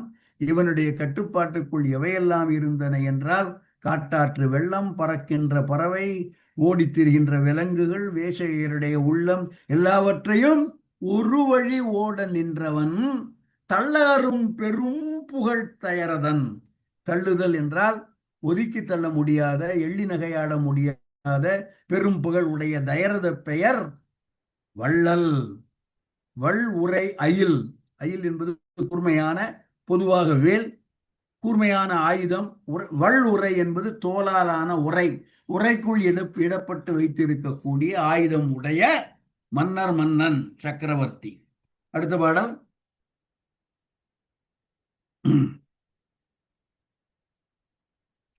நேமி மால்வரை மதில்லாக நீழ்புற பாம மாகடல் கிடங்குகாக பல்மணி வாம மாளிகை மலையாக மன்னர்க்கு பூமியும் அயோத்தி மாநகரம் போலுமே. பூமி இந்த உலகம். இதற்கு சக்கரவாள மலை என்ற ஒரு மலை மதிலாக இருக்கிறது. அதற்கு பின்னால் இருக்கக்கூடிய ஒரு புறக்கடல், புற மாகடல், பாம என்றால் விரிந்த என்று பொருள். அந்த மாகடல் அகழியாக கிடைக்கிறது. பல்மணி வாம மாளிகை மலையாக ஏராளமான அந்த உலகத்திற்கு சக்கரவாள மலை என்பது மதில், அதன் பிறகு அகழி, அதன் பிறகு மலைகள், அதன் பிறகு காடு. இவையெல்லாம் பூமியை காவல் காத்து கொண்டிருப்பது போல, இதே போல அகழி, மதில், மாளிகைகள் எல்லாம் கொண்டதால் இந்த அயோத்தி நகரமும் பூமியும் தயரதன் ஆளக்கூடியவை. பூமியும் அயோத்தி மாநகரம் போலுமே என்று தயரதனுக்கு ஆட்பட்டவை, உட்பட்டவை என்று பொருள்படி கம்பன் சொல்கிறான். அடுத்த பாடல்.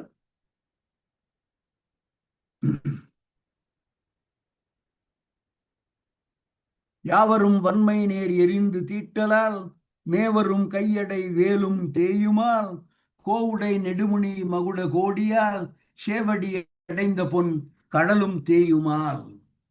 தேயுமால் இரண்டு பொருள்கள் தேய்கின்றன என்று கம்பன் சொல்கிறான்.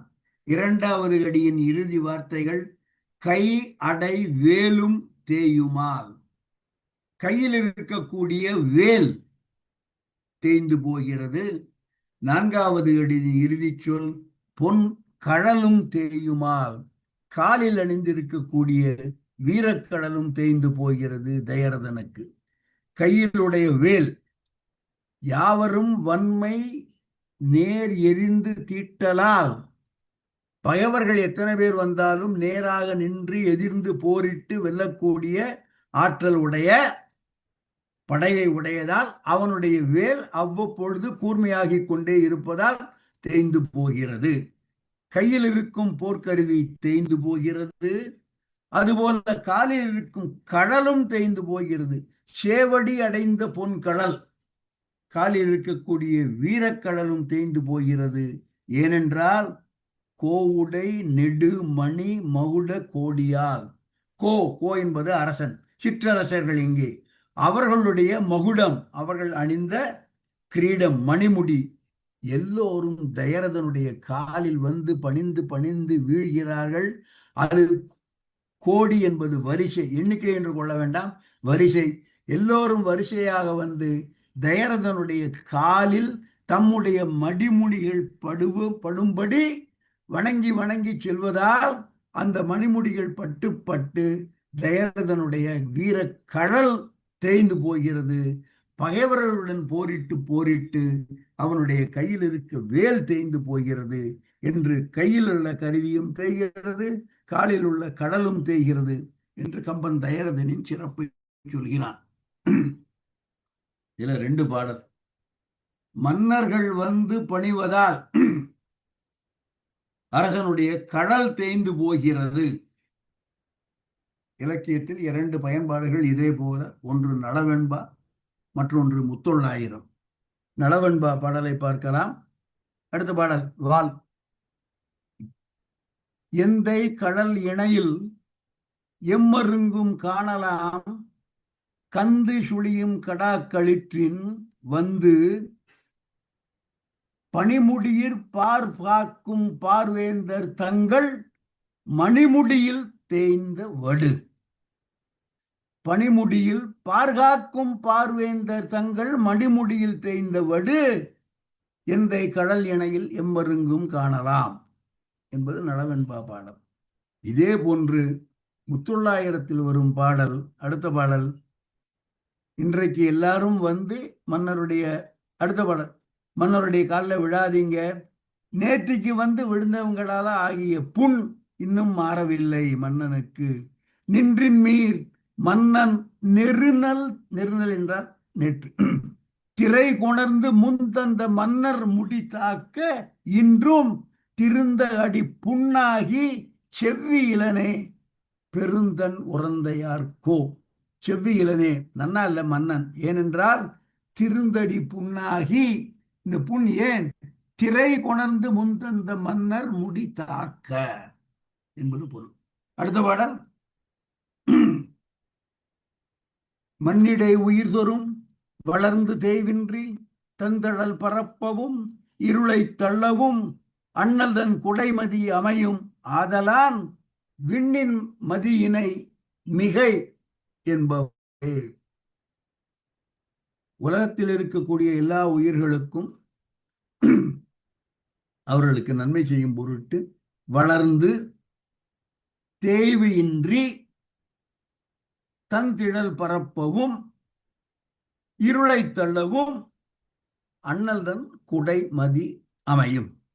தயரதனுடைய வெண்குற்ற குடையானது உலகத்தில் எல்லா உயிர்களையும் வளர்த்துவிட்டு தேய்வு இன்றி, இது முக்கியமானது, ஏன்னா சந்திரன் பாதி வளர்றான் பாதி தேஞ்சு போயிடுறான். 15 நாளைக்கு தேய்வு அவனுக்கு, தேய்பிறை வளர்பிறை.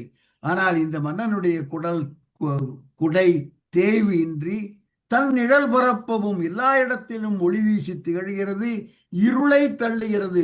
சந்திரன் பண்ற எல்லா வேலையும் இந்த மன்னனின் வெண்கொற்ற குடை பண்ணுவதால் விண்ணிடை மதியினை மிக இது, அட சந்திரனே வேண்டாயா எங்களுக்கு என்று சொல்லக்கூடிய அளவு தயரதனுடைய குடை புகழ் வாய்ந்தது. என்றால் தயரதன் எவ்வளவு புகழ் வாய்ந்தவன். மண்ணிடை உயிர் தோறும் வளர்ந்து சந்திரனை போல் இல்லாமல் தேய்வு இன்றி தன்னிழல் பரப்பி இருளை தள்ளி அண்ணல்தன் குடை மதி அமையும், வெண்குற்ற குடை சந்திரனை போல ஒளிர் தரும் ஆதலால் விண்ணிடை மதி மிகை வேண்டாம் என்று சொல்லலாம் என்பது கம்பனின் பதிவு. அடுத்த பாடல், வைரவான் பூனடி மடங்கள் மொயம்பினான் உயிரெல்லாம் தன்னுயிர் ஒப்ப ஓம்பலால் செயிரிலா உலகினில் சென்று நின்று வாழ் உயிரெல்லாம் உறைவது ஓர் உடம்பும் ஆயினான். வைர வான் பூன் அணி, அணிகள் பொருந்திய, அணிகளை பூணுகின்ற, மடங்கள் மொயம்பினான், சிங்கம் போன்ற வலிமை உடையவன், மடங்கள் மொயம்பினான் தயரதன், உயிரெல்லாம் தன் உயிர் ஒப்ப ஓம்பலால். முக்கியமான வார்த்தை. அயோத்தி நகரத்தில் அல்லது உலகத்தில் இருக்கக்கூடிய எல்லா உயிரும் தன் உயிர் போல எண்ணி காப்பாற்றி அவர்களுக்கு எல்லா நன்மைகளையும் அளித்துக் கொண்டிருக்கக்கூடிய மன்னன். குற்றமில்லாத செயிரிலா உலகினில் சென்று நின்று வாழ் உயிர் எல்லாம், இந்த உலகத்தில் இருக்கக்கூடிய எல்லா உயிர்களுக்கும் ஒரே உடம்பு ஆனவன் தயரதன். உயிரெல்லாம் உறைவதோர் உடம்பும் ஆயினான். மன்னன் தான் உயிர்களுக்கு, உலகத்தில் உள்ள எல்லோருக்கும் உயிர். இதை நாம் எல்லோரும் கேள்விப்பட்டிருப்போம், அனைவருக்கும் தெரிந்த பாடல். பாடலை பார்த்து விடலாம்.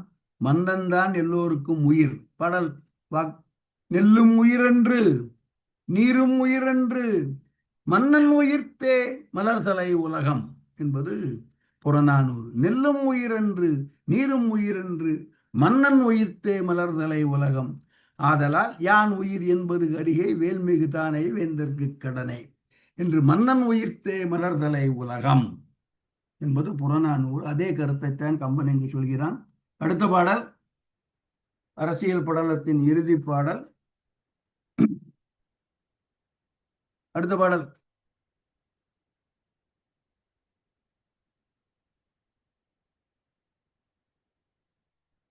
குன்றன உயரிய கோவு தோழினான் வென்றியம் திகிரி வெம்பருதியாமென ஒன்றன உலகிடை உலாவி மீமிசை நின்று நின்று உயிர் சொரும் நெடிது காக்குமே. குன்று என உயரிய கோவு தோழினான். கோவு என்றால் திரண்ட, குன்று போல உயர்ந்த திரண்ட தோள்களை உடையவன். வென்றியம் திகிரி வெம்பருதியாம். பருதி என்பது சூரியன், திகிரி என்பது சக்கரம், சக்கரத்தை கொண்டு உலகத்தை சுற்றுபவன் என ஒன்றென உலகிடை உலாவி உலகத்தை எல்லாம் சென்று சுற்றி வரக்கூடிய சூரியனை போல மேலோங்கி நின்று மீமிசை நின்று நின்று உயிர் தோறும் நெடிது காக்குமே. எல்லா உயிர்களையும் காப்பாற்றுகின்றான் தயரதன். அடுத்த பாடல். எய்யன எழுபகை எங்கும் இன்மையால் மொய்பெறாத்தென ஒரு முழவு தோழினான். வையகம் முழுவதும் வரிஞன் ஓம்புமோர் செய்யன காத்து இனிது அரசு செய்கின்றான். பாடல் எளிதாக புரியும் என்று நினைக்கிறேன். இனிது அரசு செய்கின்றான், முடிச்சுட்டான். தயரதன் இனிமையாக அயோத்தியை ஆண்டு கொண்டிருந்தான். என்ன காரணம்? பகை எங்கும் இன்மையால். எய் என, எய் என்றால் அம்பு, ஏவப்படும் அம்பு போல வந்து தாக்கக்கூடிய பகை எங்கும் இன்மையால். எய்யன எழுபகை எங்கும் இன்மையால் மொய் பெறா தினவு ஒரு முழவு தோழினான். அவனுடைய வலிமை சொல்லப்படுகிறது. அப்பேற்பட்ட தோல் வலிமை உடையவன். வையகம் முழுவதும் காத்து இனிது அரசு செய்கின்றான். கொண்டு கூட்டி போறேன். வையகம் முழுவதும் மூன்றாவது அடி, அப்புறம் நான்காவது அடியில் வையகம் முழுவதும் காத்து இனிது அரசு செய்கின்றான்.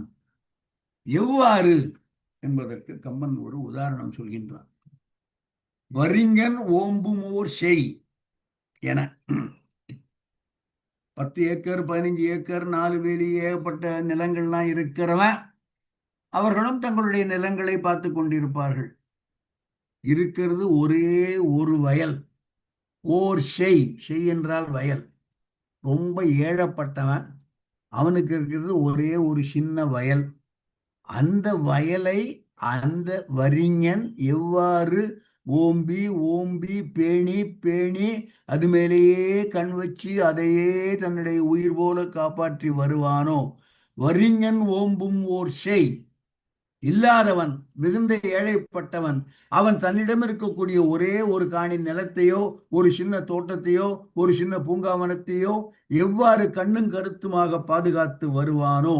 வரிஞன் ஓம்பும் ஓர் செய் என வையம் முழுவதும் காத்து இனிது அரசு செய்கின்றான் தயரதன். ஏனென்றால் எய்யன எழுபகை எங்கும் இன்மையால்.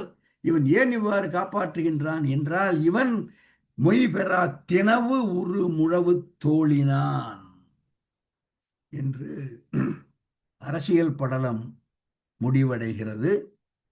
அடுத்த படலம் திரு அவதார படலம்.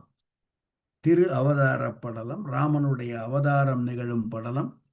நிறைய பாடல் இருக்கு. அதுல 170 பாடல்களோ ஏதோ இருக்கு. 4 அல்லது 5 அல்லது 6 வகுப்புகள் ஓடலாம்.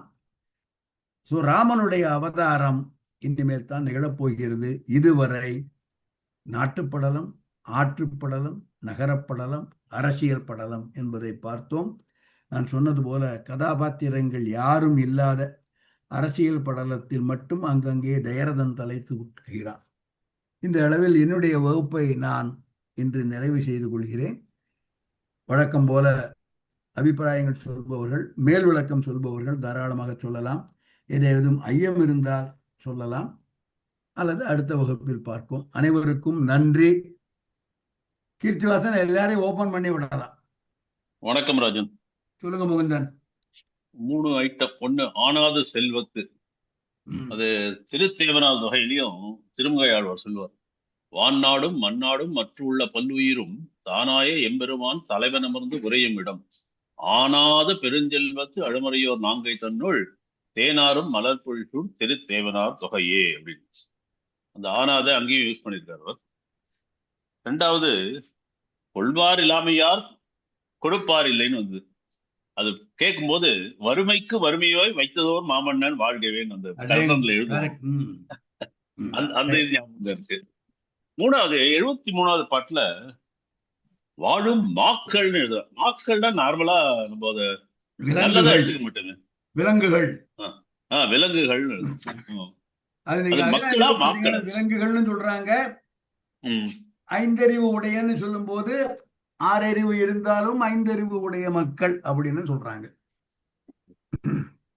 எல்லாருக்கும் பொருந்துங்கிறதால மாக்கள்னு போட்டாங்க. இல்ல, அதாவது 6 அறிவில் 1 அறிவு அவுட்டு.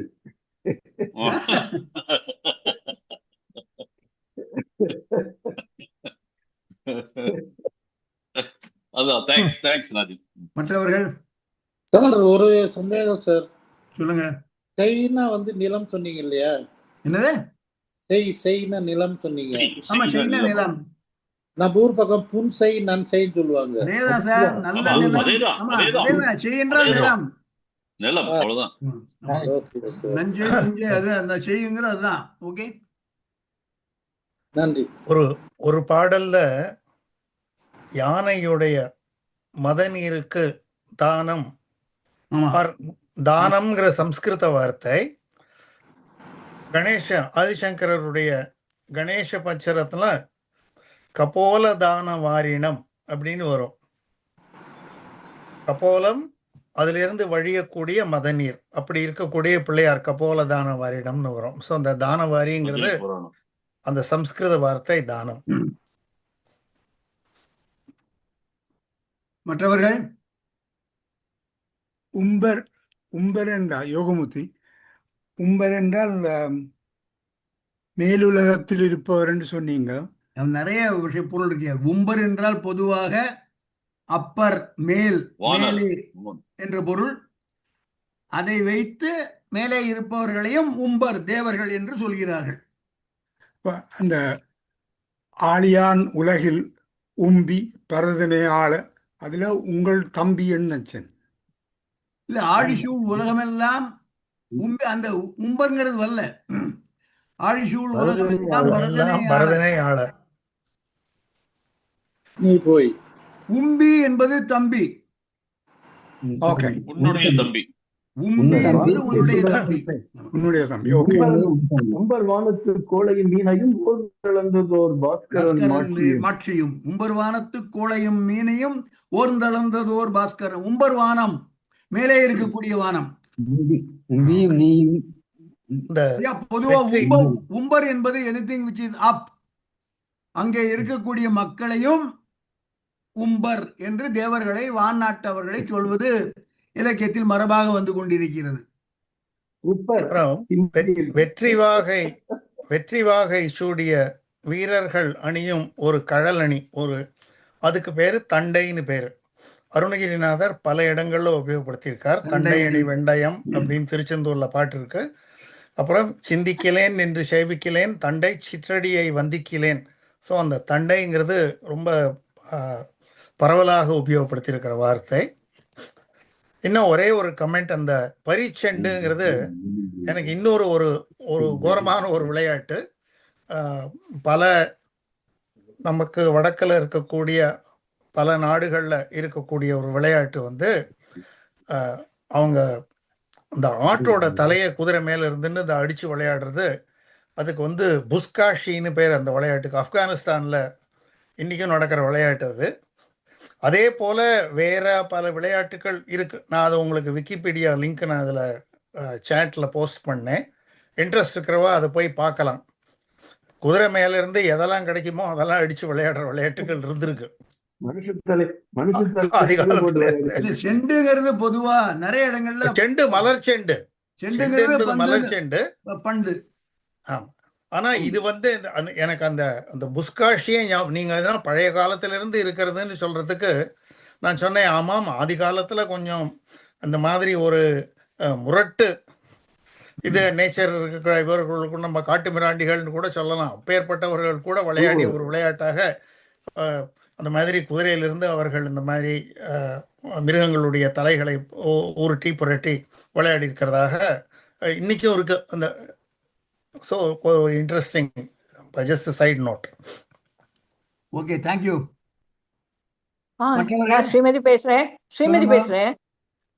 இங்க வந்து கொள்வார் இல்லாததால் கொடுப்பார் இல்லை அப்படின்னு அந்த ஈகை அங்கே அவர்களால செய்ய முடியாததுனால, தசரதனால ஈகை என்ற தன்மை செய்ய முடியாததுனால அவன் பழங்கனோடு இறந்தவர் அயோத்தியில் இல்லாததுனால அவர் கரியேறி அவர்கள் இருக்கும் இடத்திற்கு சென்று அவன் தானம் கொடுத்தான் அப்படின்னு கொள்ளலாமா? அப்படிதான் சொன்னாரு. தேடி தேடி தேடி சொன்ன சரியா, இங்க கொள்வாரும் கொடுப்பாரும் இல்லாததால்ங்கிறத அதோட கனெக்ட் பண்ணலாமான்னு கேக்குறேன். அயோத்தியில் இல்ல, அயோத்தியில் இல்ல, அயோத்தியில இல்லாததால் எங்கேயோ சென்று அங்கே இருக்கிற இந்த காலத்திலேயே இங்க யூஎஸ்ல மட்டும் இல்ல, வேற பல நாடுகள்ல கூட சாய் சென்டர்ல இருக்கிற வாலண்டியர்ஸ் இந்த மாதிரி சாண்ட்விச்சஸ் பழங்கள் எல்லாம் எடுத்துட்டு தெரு தெருவா தேடி போய் ஹோம்லெஸ் பீப்புள் இருக்கிற இடத்துல போய் அவகிட்ட போய் கொடுத்துட்டு வருவா. தனியா பிச்சை எடுத்துன்னு ஒருத்தரும் வரமாட்டான். நம்மளா அவ இருக்கிற இடம் தேடி போய் பார்த்து அவளுக்கு அதை கொடுத்துட்டு வரணும். இங்க யூஎஸ்ல நானே பண்ணிருக்கேன் இது. அடுத்தது கோவுடை நெடு மணி மகுட கோடியா சேவடி அடைந்த பொன் கழலும் தெய்யுமார். அதாவது குனிந்து அவரை வணங்குகின்ற அந்த மன்னர்களோட அந்த மகுடத்தை அவருடைய அதை தாண்டி செல்லும் போது அதை உரசி தசரருடைய பொன்கழல் தேய்ந்து போயிட்டு இருந்து. இது சௌந்தர லகரியில் ஒரு பாட்டு இருக்கிறது. அது அம்பாள் அம்பாளை பிரம்மன் மகாவிஷ்ணு இந்திரன் எல்லாரும் வணங்கி கொண்டிருக்கிறார்கள். அப்பொழுது வாசலில் பரமேஸ்வரன் வருகின்ற அந்த ஜெயகோஷம் கேட்கிறது. அம்பாள் விரைவாக எழுந்து அவரை வரவேற்க சொல்கிறார். அப்பொழுது அந்த பரிஜனங்கள் அவர் சேடிகள்லாம் என்ன சொல்ற, அம்மா அங்கே பிரம்மனின் கிரீடம் இருக்கிறது, இங்கே மகாவிஷ்ணுவின் பெரிய கிரீடம் இருக்கிறது, அதற்கு பிறகு இந்திரன் கிரீடம் இருக்கிறது, நீங்கள் தடுக்கிக் கொள்ளாமல் கவனமாக செல்லுங்கள், அவசரம் வேண்டாம் என்று எச்சரிக்கிறார். இந்த பாடலின் நயம் கருதி இங்கே சொன்ன இதே போல ஆக்சுவலி வெங்கடேஷ சுப்ரபாதத்திலையும் வரும். பெருமாளுடைய காலில் எல்லாரும் இந்திராதி தேவர்கள் தங்களுடைய தலைகளை வைத்து வைத்து பெருமாளுடைய காலுக்கு அவர்கள் இந்த மாதிரி ஒரு உபாதையை ஏற்படுத்துறா. ஆனா அவர்களை அவர்கள் வரத்தையே வாசல்ல இருக்கிற காவலர்கள் அவர்களுடைய தலையில கம்பால அடிப்பார்களாம். வரே வசந்தி வரவேற்ற ஹதோத்தமாங்காக அப்படின்னு வரும்.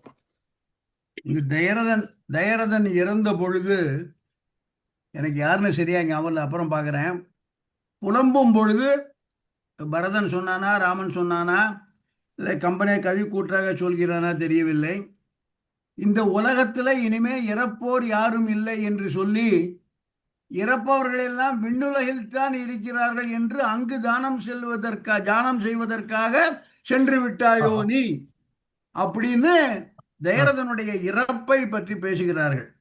அயோத்தியிலேயோ இந்த உலகத்திலேயே யாரும் இல்லை, உனக்கு இனிமே கொடை கொடுக்கணும்னா தேவர்களுக்கு தான் கொடுக்க முடியும்னு அங்க போயிட்டியா நீ என்று தயரதனின் இறப்பை குறித்து அரற்றுவதாக ஒரு பாடல் பார்க்க போறோம். எப்போ தெரியாது, இன்னும் 3 மாசமோ 6 மாசமோ கழிச்சு பார்க்க போறோம். அப்படி ஒரு பாடல் இருக்கு. முடிஞ்சா அடுத்த கிளாஸ்ல சொல்றேன் நான். ஓகே, நன்றி. வேற ஏதாவது கருத்துக்கள்? தற்செயலாக அழகாக அமைஞ்சு கொடுத்து நீங்க ராம ஜனனத்தை பத்தி அடுத்த சில வாரங்கள்ல பேசுறது கரெக்டா ராமநவமி சமயத்துல நிறைவுறும்னு நினைக்கிறேன். நான் அது வராதோன்னு தோன்றது சார். நான் அப்படி பார்த்தேன்னா இன்னும் 3 கிளாஸோ 4 கிளாஸோ ராம ஜனனம் வரும். அப்படியா? ஏப்ரல்ல தானே ராமநவமி, மார்ச்ல வந்துடும். மார்ச்ல வந்துடும். ராமநவமி மார்ச் 15 இருந்து ஏப்ரல் 15க்குள்ள வரணும். பங்குனி மாசத்துல வரும். அப்படின்னா very close to each other. தள்ளி போடலாம், கிளாஸ கொஞ்சம் இழுத்தா தள்ளி போடலாம், அவ்வளவுதான். நன்றி. முடிச்சுக்கலாமா? ஐயா நன்றி.